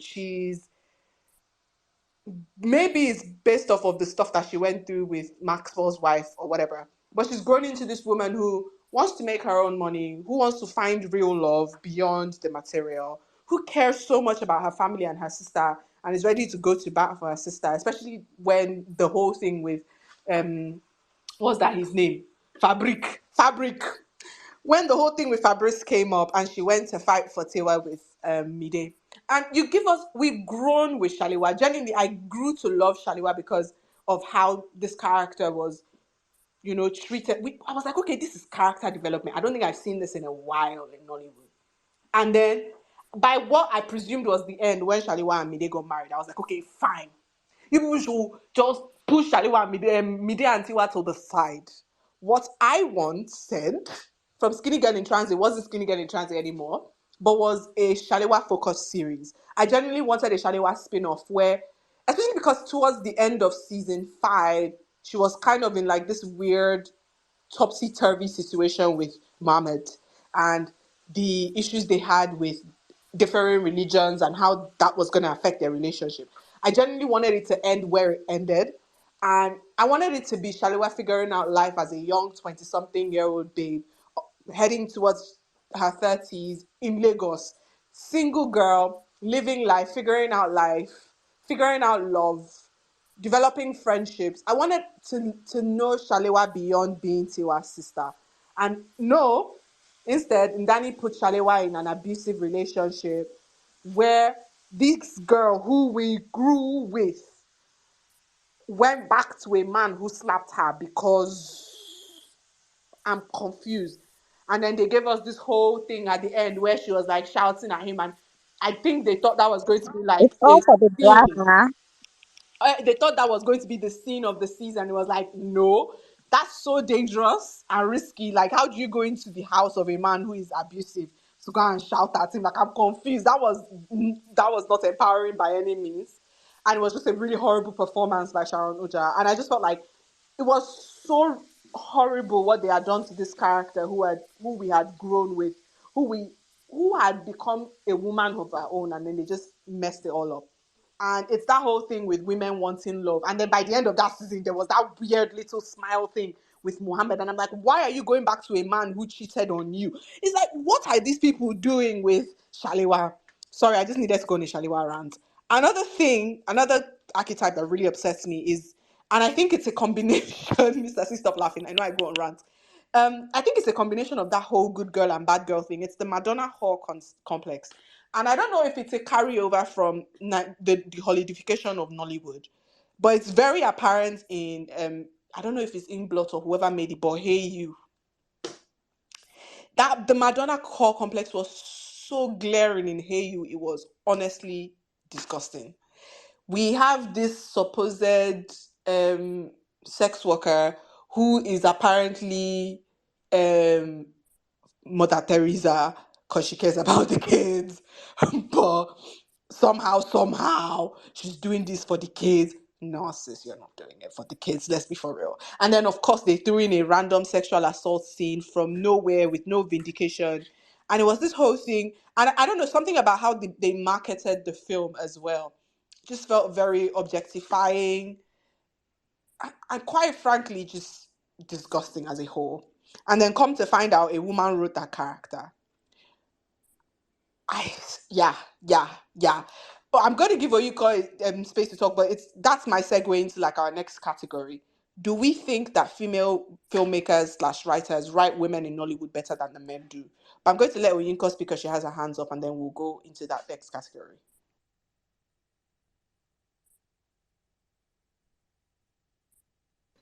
Guys, did you call me? Yes, your hands were up. Oh, sorry. My cousin was talking to me. Um, yeah. I wanted to talk about like girls Scott. Does anybody remember Yes, Girls yes. Scott? Love Girl Scott. The original one. The original one, not the second. Girls Scott was amazing. Right. And in Girl Scout, the bad girl wins. Okay, one bad girl by betraying our friend. She wins. She wins. She flies out. She goes, and it's also sort of like Girl Scout. It was also the time around. I think I saw it around also the time Widow Scott came out too, which is like older women, and like Widow Scott was also amazing. Uh, but Girl Scout came out, and it was wonderful. Um, I was just in awe. So imagine my joy when they said they're going to do a second one years later in the 2010s, because that one was the 2000s. That was the 2000 movie. And they were going to get some of the biggest stars of the 2010s as they did in the 2006 ones, you know? And you saw the movie, and it was basically during the era of the Babes movie, and it was horrible. It was horrid. It was horrid. None of the smart decisions, none of the sort of political kind of like Robin Hood. All it was that women doing foolish things.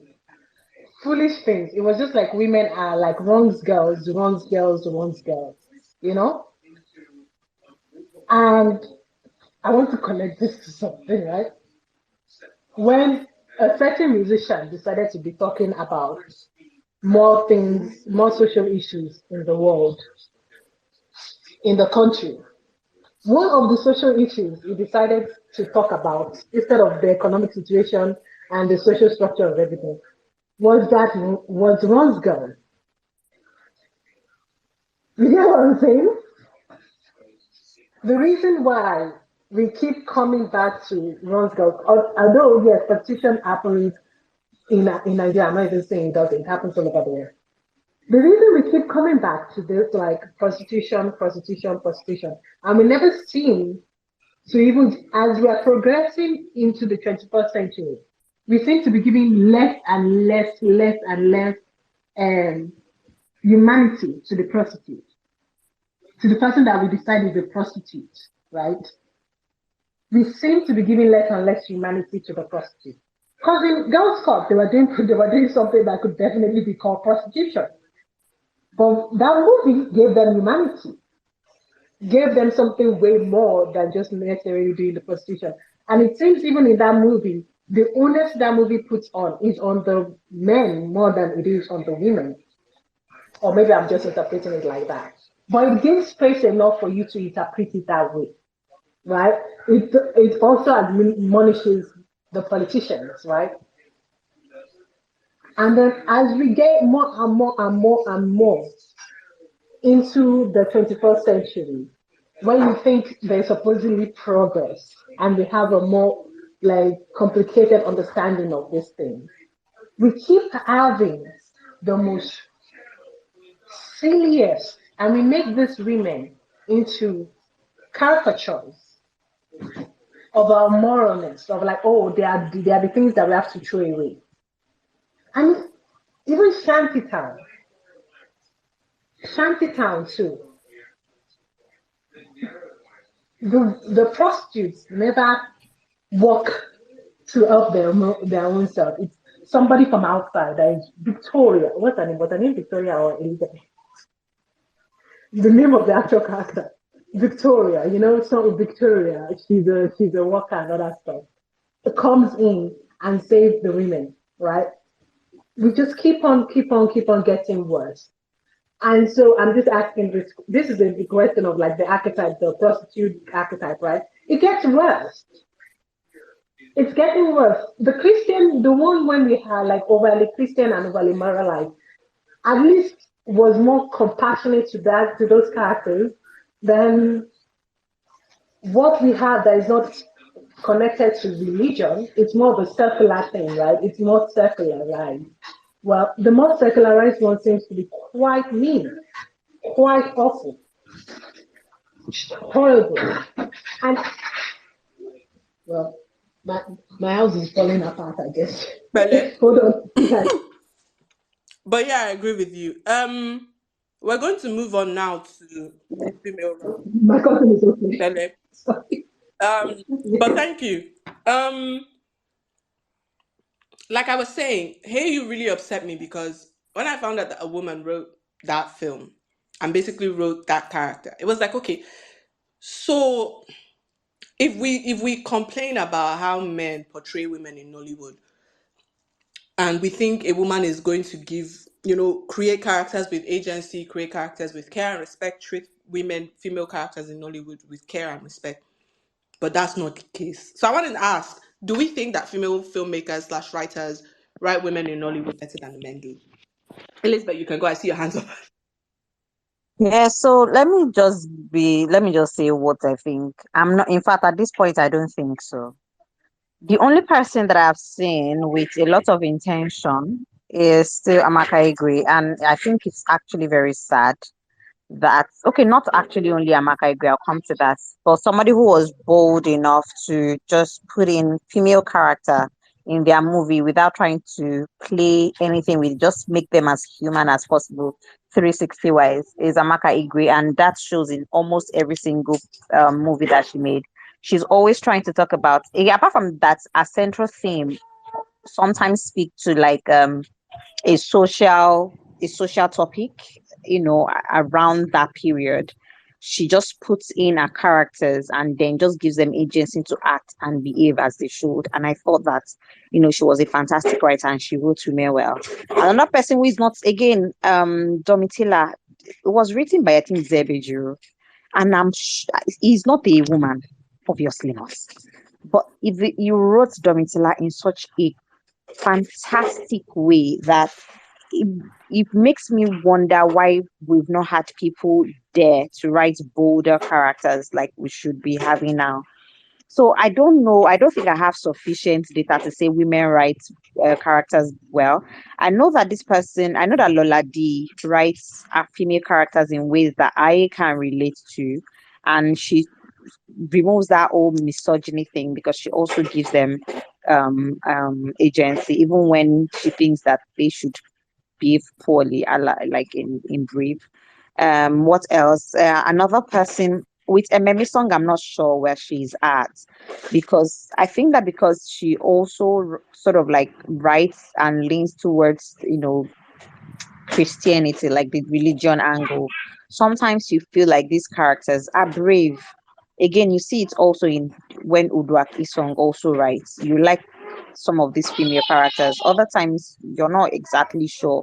So I mean, I know that I can pinpoint some writers. I don't know a lot like this, but I know that, I mean, I see some writers. Again, I can't pull, it's such a blur, but one thing I can say for sure is that people who have religious leaning do not write female characters well. In fact, I feel like Nebue writes characters better than Ellen Ukwabiu does, especially women. And even though he still sort of like comes to the same conclusion, that resolution, that, if you do a bad thing, you die. But you see that within the plot lines, he writes like braver and bolder decisions for like these female characters. But I would say that, yeah, I've seen overwhelming people writing, people cheating and the men hitting women. We see that is a recurring thing, and then I try to notice we have a lot of male writers doing that, or she dumped her duties and went to do bad things and came back. House girl has now taken over her home.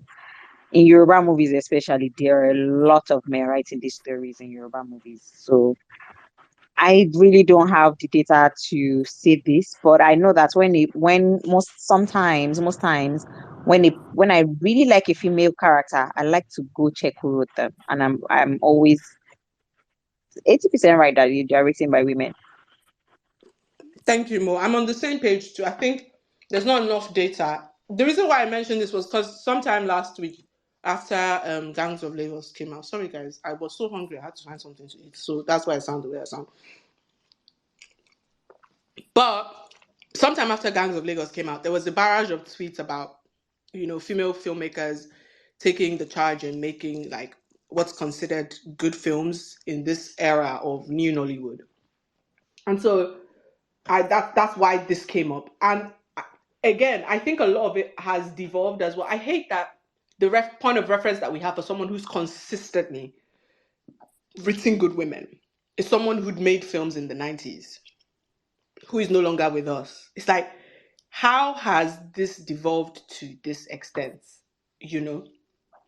And as much as female characters right now in Nollywood are not the best, the few ones that we've had that we love, yes, like more, have been written by women, or created by women. The women in Beyond the Veil that I've been going, sorry guys, it's in the front of my head. I'm obsessed with Beyond the Veil right now. But the reason the women in Beyond the Veil, the whole series of Beyond the Veil was created by a young woman as well. So I don't know. Mr. C has his hand up. Come to bat for your men. Yes. No, not really. Kemi Adetiba, I think it's someone we should give decent credit to for having sort of at least more rounded women. Aside from Oba and her daughter as well. The person, I think, and Kemi, the person that Adesua plays, I think are really well written. Even though volume 2 isn't as strong, whatever, and isn't as well directed and isn't my favorite at all. But like, you even have I can't remember who Inse was playing there, and Inse's mother-in-law. She has an eye for this thing. It was just so much better in the first King of Boys, to be honest. It was much more subtle. I started cringing when she started sounding like the people from Flossom were writing some of her lines. That was kind of sad to see, where she was just being more overt with the feminism. The first one I watched, I got it immediately like, oh, this is a woman who has dominated a male space. What a bad bitch. Loved it for her. And also that it was her daughter who was more like more in line, because the son was just, pathetic. It happens. It could happen. So I really enjoyed. I think it's worth giving Kemi Adetiwa her flowers with respect to female characters. Now she doesn't have the discography yet to be so certain about it, but I'd be surprised if she didn't. I think the way she's more likely to ruin it would be if she just became more preachy about what I've always known is sort of a bit of a something passionate message that, or something passionate about her. Like she'd done the Woman King documentary and all of that. So like I know where her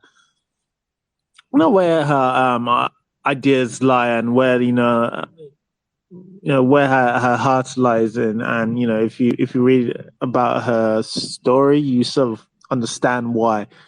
But in general, to be honest, we just don't have good writers. So I don't even know where you want to start with, whether woman or man character. All our writers, I think I put up something recently.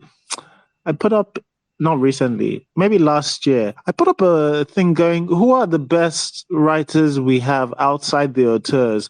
And so that would exclude, I guess, that would even exclude a Kemi, that would exclude a Jade, that would exclude even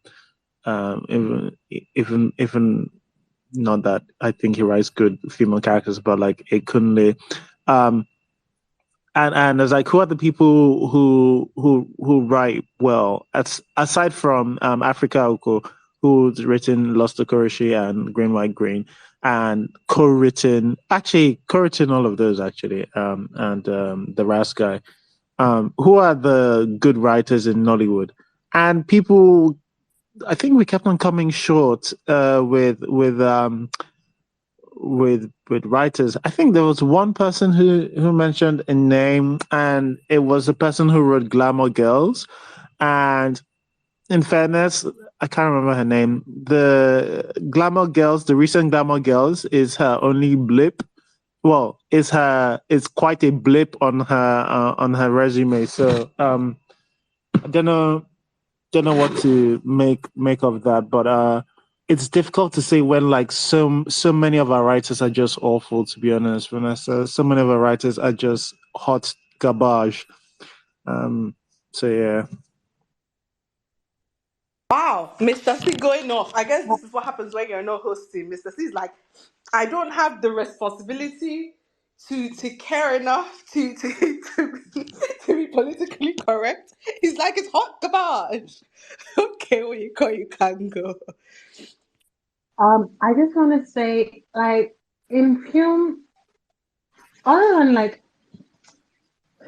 sometimes it's not the writer's fault. Sometimes it's not the writer's fault. There are other people who make decisions into the writing too.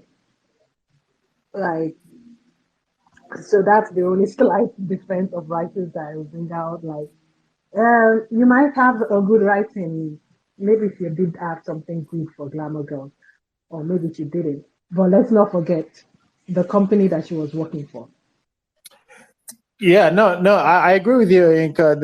Especially because that's why I mentioned that that's quite a blip in her resume. So I don't actually difficult to say whether to really take that one seriously. It is an obvious blip. I remember looking at her CV. So yeah, that one stood out very much. So yes, that could very much be my hobby doing his thing. I actually really love your relationship with your hubby. It's one of my Mhm. favorite relationships in Nollywood.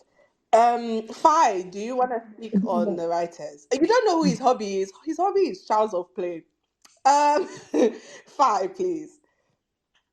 All right. Funny enough, these are things I wanted to say, and it's really similar to what some people said. First of all, I wanted to say that I don't have much what's the right word? I don't have many people to compare. So I was leaning very much on talking about how Kemi Adetiba is good at writing female characters. The characters that Mr. C mentioned, exactly all of them, because I really loved, number one, I already mentioned Oba, older Oba, younger Oba, Adesiba's character, but Mrs. Randall was amazing. And let me tell you why. She was a badass. She was annoying though, but she was a badass. I liked how the character was written. Of course, you had to she was going against Oba, but like she still had something, and I liked that about her. I liked that she seemed to be somebody that was strategic and yet was failing because she really didn't know that she was in a bigger game than she usually is. And then I liked her mother-in-law as well. I've always loved Auntie Taiwo since that documentary that Kemi did on Woman King, I think. Love and style. So it was nice to also see that mother-in-law that is cold and harsh and is very dignified. So yeah, what I'm trying to say is that I don't know who writes female characters more, but I would bank more on female writers to write about us and our experiences, because we have more of I mean, we're writing about ourselves, you know what I'm saying? There's an element of there's an element of depth that one can explore. There's a sensitivity that we can write these characters with, as opposed to, let's say, the women of Shantytown that were written by men, and you can see how they were portrayed on screen, and that was from how they were written on the pages. So I feel like when it comes to women, yes, there are male writers that can write female characters. I've not met them yet. If you guys know, you can tell me. But I would bank on women more, because I just feel like we know what we're talking about when we're writing from our own experience. And Kemi Adesiba's characters, for me, were really like, yeah. Yeah, I agree. I think Can I just say that I just remembered Shantytown is said 3 times and I wanted to bring it up. It been said I wanted to bring it up, but like nothing has happened. Nobody has really reminded me, or I haven't gone to that dark place. But I have to say it now. That scene where Nancy is strip search. Oh my god. Oh my god. There's nothing that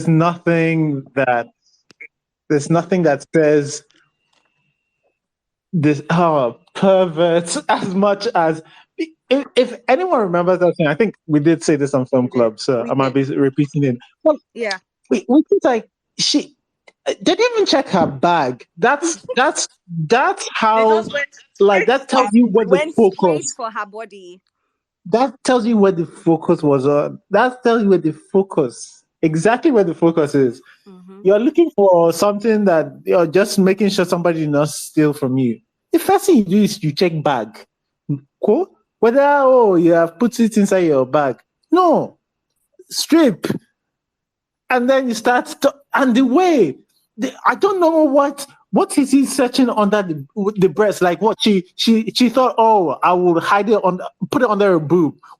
And then the bum is like, it was just so unnecessary. It was just like, oh yeah, I see how a couple of guys thought, yeah, this would be nice to watch, and that's it. There's no other thought put into it whatsoever. But yeah, it's just I don't deny the ability for women to write some pretty bad things as well. But like, hey yo, like there's some things there's some things when I watch this, I'm like, all right, I know there isn't a woman in the room when this decision was made, that this was gonna be how it was done. For the most part, because honestly, there's some miracle stuff we've watched and we're like, oh, how horrible this is. Who wrote this? Oh, it's a woman. Okay, all right, well, okay. But Shantytown, that triggers me a lot. I kind of want to push Me back. too. I want to Let push me back Oh, you because can the Shantytown. push back ultimate, on what? Kilo fẹ́ push back. You know it. hold on. The ultimate boss on Shantytown, the producer. Because let's not forget, producer is the ultimate sometimes, or the ultimate boss. Is E. It's not the producer. When you come. Producer just make sure that everything is running smoothly. This story is between And the give writers, Producer and money. most times provides the money. Producer also provides the Eh, money but and money is all that's that not the stuff. easy. ultimate That's easy. boss. That's Money is not easy. responsible for what ends up on the Money is screen. not always the ultimate. Maybe I'm using antiquated something. Yes, the writer is a man. There's something. And the The director, producer has because it's the literally. director that will look at these scripts and say, okay, this is the way we want to shoot it. Yes. So what I'm even saying is that It's at because no of point him. did the director say, this thing you have written, because it's possible that it was not written that way, and the director said, eureka moment, I have something to say. Let us lift the books up. Do you get? I'm not denying all that. I'm not denying all that. But the person that let that thing go completely for us to see it is the producer. That honest is on the producer. Gone Is with the it the wind. The producer or the producer was the movie? Or one you call? controlling everything. Most movies, the producer controls something. Unless they give the No, I director don't. I still don't. freedom. It's no offense, And but I if still, I I don't still if don't agree if with it's believe. an that actor, though.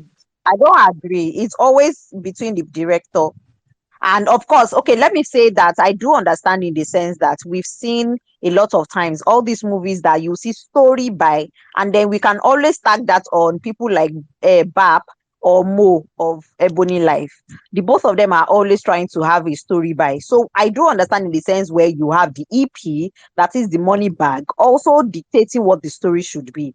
So that way you can have a situation of too many cooks spoiling a broth. But half of the time, if we eliminate EP, because most times these EPs are just money bags. If we have producers like um Jadi, or like somebody like Kunle or Jigga, they themselves are the ones producing. They are not the money bag. These guys have it, or Kemi has control over the kind of story that they are showing, and most of the time also they end up also being their own director. In that way, we can say that, look, you produced this, you directed it. Sometimes you even write, and so maybe you are at fault. But what I see at the end of the day is that if we remove the tag like producer, most times producers' job now, not money bags, not the EPs, their job is to just make sure that everything runs as it should, as in, and it's properly done. But it's, for me, I will always hold on to director and writer, and that is if the producer, that is if the EP is not writing story by, we are not giving them story credits like they do more. If I see that the story credit has gone to an executive producer, I'll go to bed, because I know that at this point it is beyond you. It is between God and the person that brought money and decided that they want to write story, right? But if at the end of the day, if it is between the director and the writer has written something to you and has given you as director, you're looking at this script, you're thinking, how well can we better position this? And as the director, you're not saying, this thing may be problematic. How about we remove it? Or you're not saying, and or director can even say, maybe they didn't even write lift up breasts inside the script and say, I have a fantastic idea. How about we show more boobies and raise it up, right? So half of the time, it is between the person that is writing and the person that is envisioning, that is picturing this thing out and allowing these things to fly. I will always hold direct. I get it that I maybe am something saying, directors don't have. I am saying that you can do that too, but I'm also putting an onus on Amy and Ichodumbo, because they're the producer. They're not executive producer. They are the producer. Producers can have very much have a lot. People tend to think it's the director. The director, if it's given free reign by the producer, can do whatever they want. That's because they're given free reign by the producer. But the producer ultimately has the ultimate power. She would have seen the final cut. She would have even seen the rough cut. And she thought it was okay. And they thought it was okay. I am still agreeing with you, Elizabeth. I'm agreeing with everybody. But let's not give Imi and Uchijumbo free reign. Because I they agree saw with that that. thing before, that's what I'm saying. They saw that they Oh, have the power. I have They, I have I to think they, say, Fanta was even written by two men. I think at that point, I actually, sorry to cut you guys short, because again, this is for me, it's like almost like a segue into addressing the sort of the quality of writers that we have. No offense to them, I think they are talented. I checked the names. They've written telenovelas, right? And then Mm. I'm watching one currently, telenovela, that is on screen, and I realized that there is a method to the madness, which is going for something that will jar the audience, right? They're doing that currently in Covenant and killing every Tom, Dick, and Harry. The only person they've not killed now is the audience themselves. So you see people who And write that's in the this reason kind why I of stopped manner. watching those telenovelas. I was a huge fan of them. I used to watch every single one, but then I Tell me, realized a lot of like stuff is just Covenant being is done for shock stressing me factor. the fuck out. Thank you. So when you have some people who already write, personally, I believe that if your method of writing is you're tilting towards telenovela, and then now you're trying to write a feature, and that is why it just seemed as though Shantytown was written all over the place. There was no central theme tying anything together.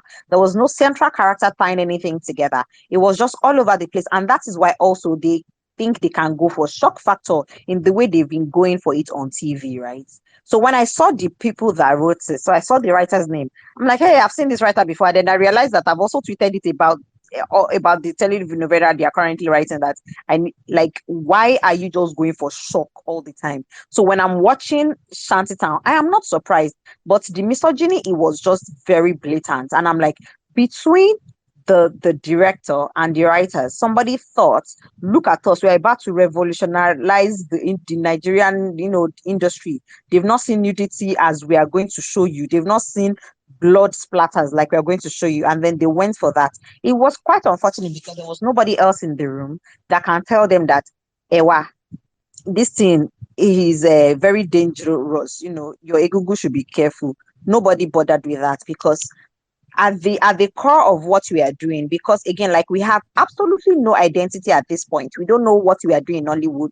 We cannot say these are the markers of what, even though we are discussing, female archetypes, and we're discussing archetypes that have even almost gone, away. But we've realized that because they're trying to transpose Hollywood into Nollywood, they've thrown away everything. And rather than go for the core, you've seen Kill Bill. Why do you think Kill Bill was Kill Bill? Rather than do that, you're sitting there and like, oh, I'm going to write Uju Elegba Kill Bill. And now you have done nonsense and you have put it on. It's because nobody is calling you to order. No, you're not looking at the story structures. You are not looking at the overall societal implication, right? You're just going with your feelings because you feel like, Omo, if you see this thing where I write, it tight for my head, and you decided to go and put it down into paper and then show it on TV without having like I don't know, I don't want to say that they don't have writers room, but I really believe that writers should start shopping their scripts around, not just from their fellow script writers, because at this point we have seen that it's not as if your Bible say all of you cannot sleep and put your head on the same direction. Maybe shop your scripts among, like, maybe audience, or just put it somewhere and have somebody else, or have people. I think it was Vanessa that was saying it last time when we were doing the romance space, that we don't have people who read prose.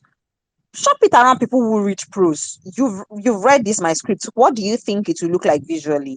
And I think that's the problem we are having. We're not workshopping scripts. You're not saying among this demographic, are we intentionally trying to, again, sometimes you have a different intention when you're writing. It's execution that will spoil it. So maybe you were trying to execute Genge, but now that it's on screen, you have already pissed off half of your demographic, right? Do you understand? And I think that's the major problem we are having currently. Can I also add that I was on the shanty town. I was on the shanty town. I think it was Shock that did that space with which I think you were actually also there with Uche Jumbo and Inia. They were there. And that's where I found out that they were the producers. Must have been before I did Nolly Data. But I remember that there were parts of the film that Iniedo didn't have any clue about. Like, she wasn't sure about. Somebody raised a question offline, not on the space, by the way. It was a message. I don't know whether it was underneath the space. She never really said, but she was bringing this out like, let me explain it to you people that don't understand. But Iniedo said something like this, something along the line of this, that, hey, a lot of people are wondering why, like, people did not understand how this babe that I can't remember her name, that got beheaded by Scar in episode 2, how she could send voice notes to Shalewa, is it Shalewa, whatever, and whoever Nancy's character was playing. How some people don't understand how she said it's not a voice note or voice message, or it's voicemail. It's voicemail that she sent. She called her, and then because she didn't pick, it entered voicemail, and that's how it was recorded. Now, if you watch that film, you know that deliberately they called that thing a voice note. Not I just can't remember. It's called been it, a while we now. saw it, because in the They called it. bathroom with Ini, she literally Yes. the screen that they showed us was like a WhatsApp voice note. Yes. So it wasn't just a The call. They interface showed that it. they opened. Yes, the interface that they opened was WhatsApp voice note. Now, like, if Iniedo had watched this film, she would know very much that like, because again, it wasn't like somebody put her on the spot, right? This was a message that was set outside the space. We were doing Q&A for people inside, or people who were queued inside the space asking questions, me included. And she was like, wait. Somebody just asked this dumbass question. Let me show people. And I had to be like, hey, I know you think you just answered it, but they call it a voice message in the film, and also the interface, the way it's shown.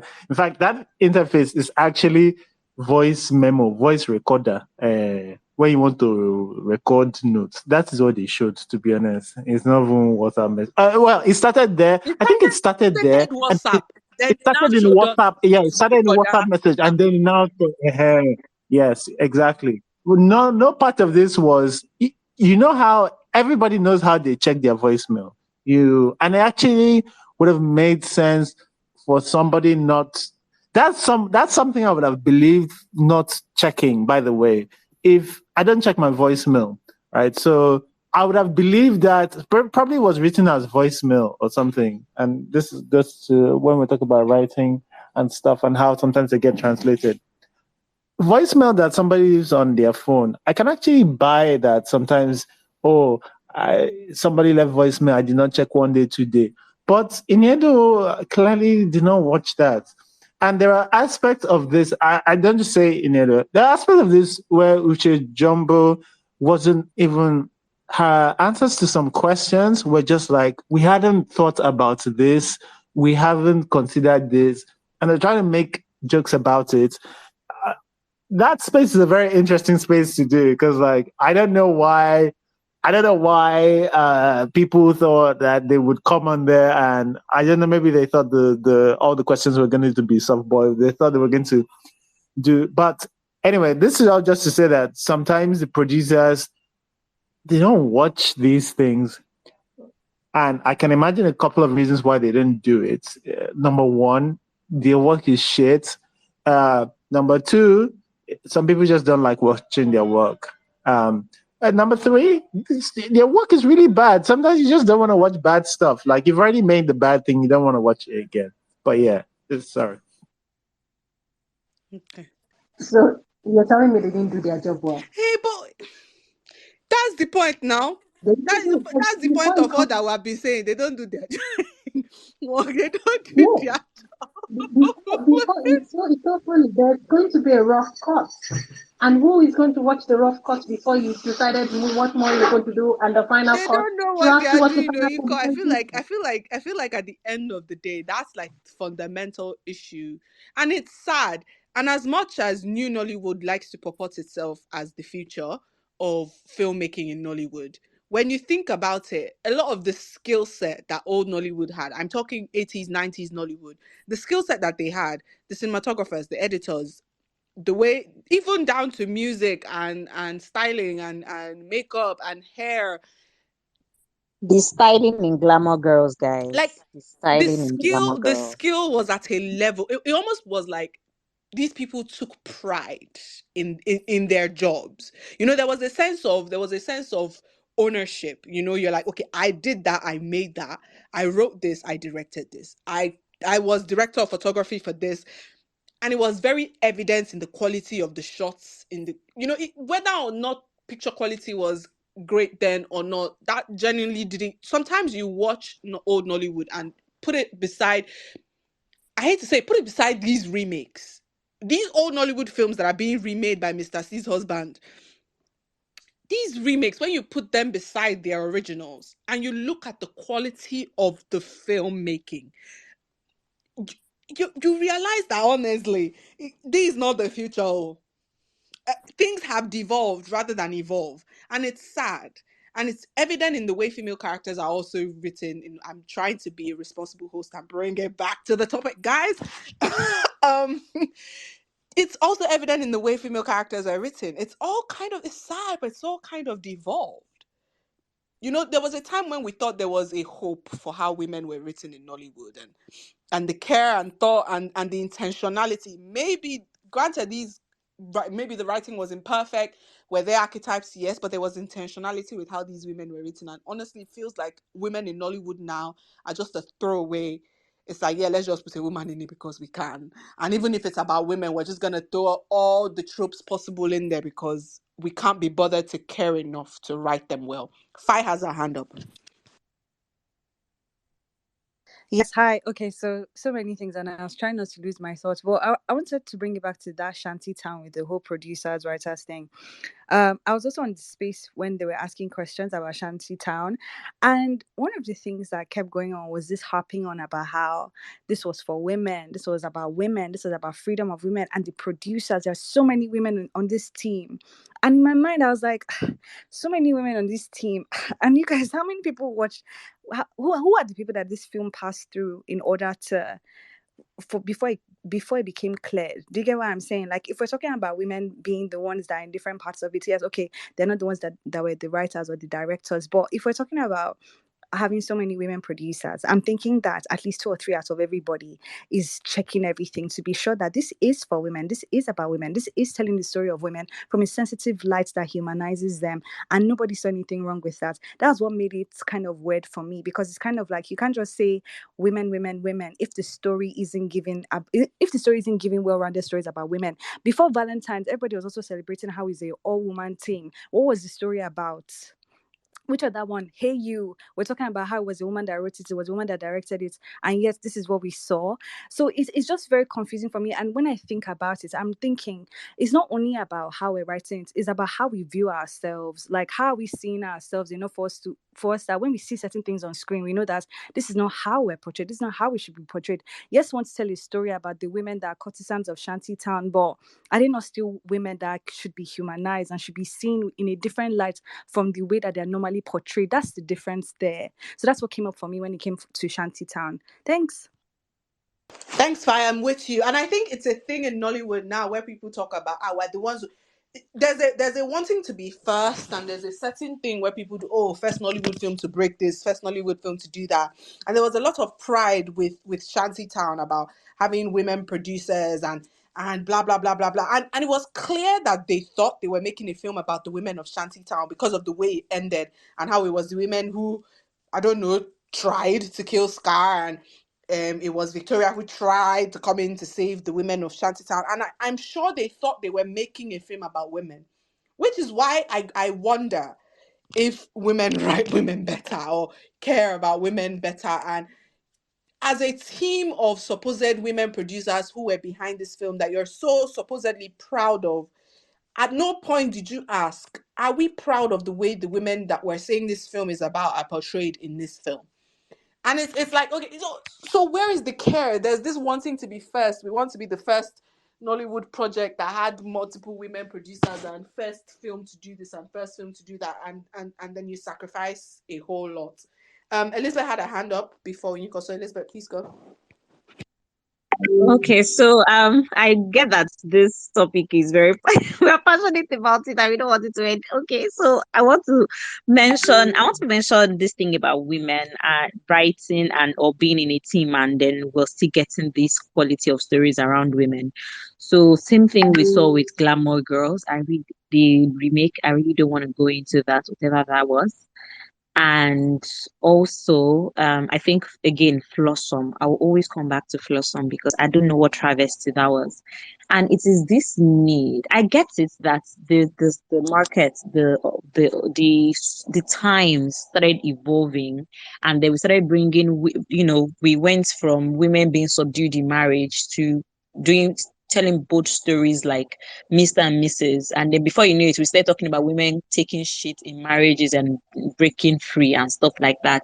And so we get that, there was a transition period. And then we feel now that because women empowerment, equalities, and feminism and all these are topical issues in our society, rather than actually have people sit and talk this through or workshop these stories, or having people just pick topics off of Twitter or even arguments on Clubhouse and putting it into a script. And that is how we end up with it, because sometimes the question is, do we really understand what it is that we are seeing when we are reading a script? Do we understand exactly what you're supposed to do? So you have something like Flossom in every that was that Raimi or something, in his character was supposed to be somebody who feels something for women and just but she was just directionless and close to purposeless. She just picks, she's like this dog that sniffs and picks strays, things into the house. So every episode is oh, this girl, there's prostitution, I'm going to save her. And they gave her a savior complex and they did nothing with it. It's ridiculous. And so as you're watching Flossom, you're seeing that they're trying to raise top, even in the dialogue, there are lines that you've seen on Twitter before. You're like, I'm familiar with these things. They're like topics on Twitter that people just put together and put it into a series. So we need to question what exactly it is that even these women who are in the room, what exactly it is that they are trying to achieve. Because if your story doesn't have a central theme, or you assume that it has a central theme, and then everything falls apart in script writing, it calls for concern. And another, I will also, which was not even the reason why I raised this, I wanted to talk about market seller, Omatala's market seller. That's a character that I really like. It was quite unfortunate that the resolution was equally bad, in the sense that nothing evil happened to her. She just left. I mean, the man chased her away from his house and she went back to being a Runsby. Fantastic. I like the idea. But it's just that the man was not even pristine clean. It was somebody who had to travel out and married, and then they just made him absolute worse. But they made him in such a way that it was acceptable to society at that time, where people agree that men can travel out, marry wife in Nigeria, travel out, marry another woman for papers, and they don't see it as a bad thing again, which speaks again to our moral what obligation, what we see as normal in the society. But I really liked Omotala's character in Market Sellers, Angelina. She was just a babe that wanted to marry, but she also likes men and she likes the finer things in life. And I'm imagining that, would we have told that sort of story now, or can we tell that kind of story? Will somebody even want to write that kind of story in 2020s, and not try to make it a sort of like cautionary tale, sort of like Asha Nobi work that we saw that we are seeing rather as a tagline for Domitila too. Thank you. Yeah, that's the thing, right? I think I think we've emphasized very largely that old Nollywood was willing to take risks.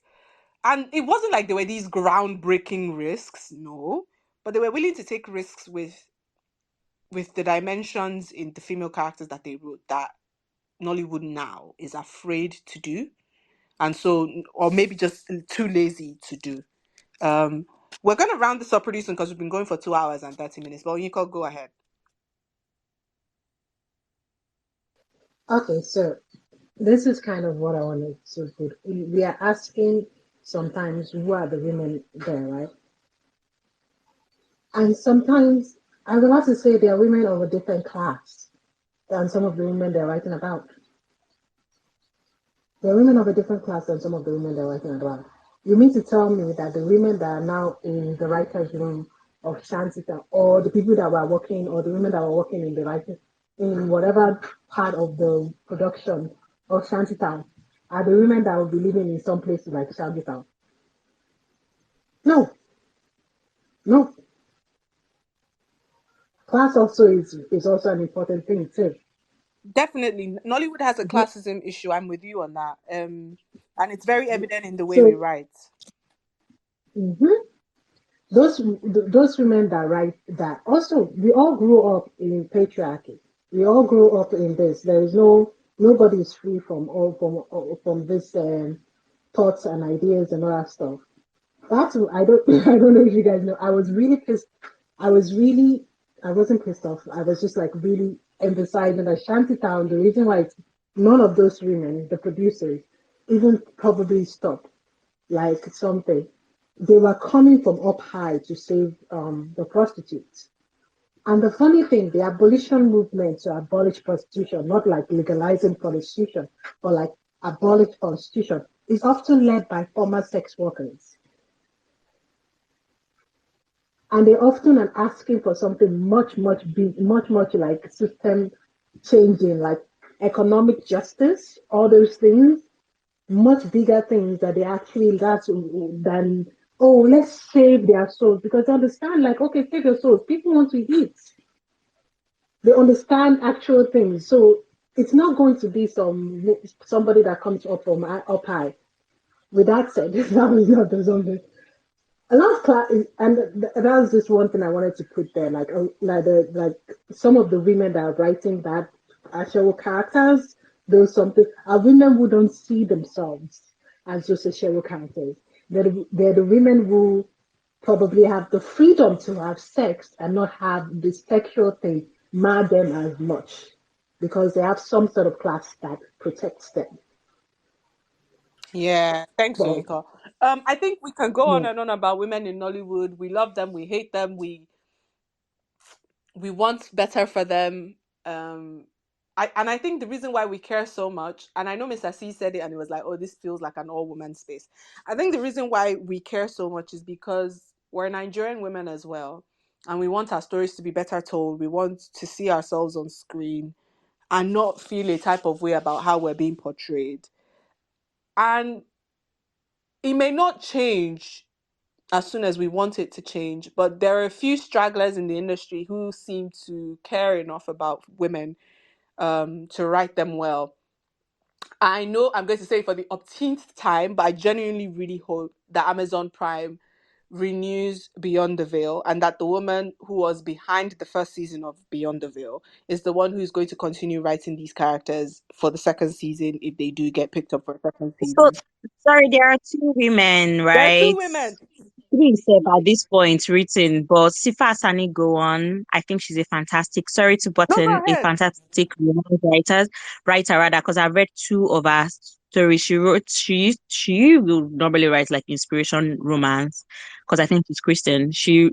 But she had one for Ankara Press for Cassava Republic, and then she had another one that I bought off Kobo Books. She's a fantastic romance writer. She's Sabi. Then Umi Baba Ahmed, I think she also wrote a couple of Of episodes. course, Umi That's Baba Ahmed wrote a couple of episodes. Makes sense. yeah, Naima's mother. Yes, and then the So director herself is a herself. woman. Who fantastic romance. Come Yeah, on. Beyond the Veil yeah. is testament to women can get things I done. agree. I agree. And I genuinely hope that they do get picked up for a second season because I don't know, they treated it with such care, respect, and I don't know. I hope that more and more women who care enough about how women are portrayed in film and in Nollywood create super teams like these three women have done. Create super teams of writers and directors who care enough to tell honest, true, caring stories about Nigerian women. But yeah, final thoughts, anyone, on female characters in Nollywood so we can wrap this up?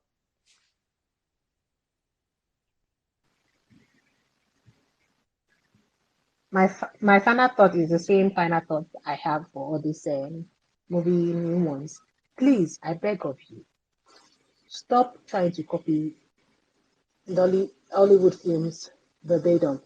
There's a movie that is going to come out that is probably going to have money. It's a noir. It's a noir. It's in black and white, and I've already seen the costuming of some of the of some of the people. Hilarious. This is my only something. Please just stop that. Eh? Yes, Go into your own culture and Hollywoodification localize of it. Nigerian women needs to stop. And I mean of the whole Yes, industry, but as for female writers, as for female characters, the Hollywoodification of female characters in yes. Nigeria needs to stop. Localize Yes, it. Localize it. yes, Make sense. Make it make sense to us and Nigerian women. yes. That's Tell all. our own stories. Fire, any final thoughts? Yes, I want the bad girls to win. Yes, let bad I girls want be bad more girls. winning. Yes, that's me. I love it. And all the wicked mothers too. Let's just them be careful. Any wicked girl, I'm sorry, support women's rights and women's wrongs. As As always. always. Yes, Elizabeth, final thoughts? So you guys should watch Angelica the Bucket Seller. That's my OG. That's my OG wicked babe. She just wants fast money. She does not care. As in, I really like it, and I like that she didn't run mad. She wasn't poor. They chased her away from the man's house. She just went back to carrying a prostitution bowl again. Say, okay, we move back to the And streets. Anyways, yes, please just write more like I would like to see female characters have agency, honestly. I don't want things happening to them because of their circumstances. If they are going to make really bad decision, let them own it. Let them rationalize it when they were making that bad decision. And then don't soft pedal if they also even need to have a come up hands. Don't let them have it. Why are we using a come to Jesus moment? Why are they going to church? Whatever. If there is a proper consequence that you would have even given a man, please hang it on to them. Don't make it, oh, women should face worse because it was worse. Why are we doing that? After all, if Toby's character in Brotherhood can kill his father-in-law and then still get away with it. I mean his brother's father-in-law get away with it. Please give us a female anti-hero too who would do some stupid ass shit and get away with it. Don't give us, oh, because she's a woman now, a woman is removed, she cannot born again. So that's it. And then make them fall in love, especially when we're writing our romance. Another, sorry, I didn't mention that.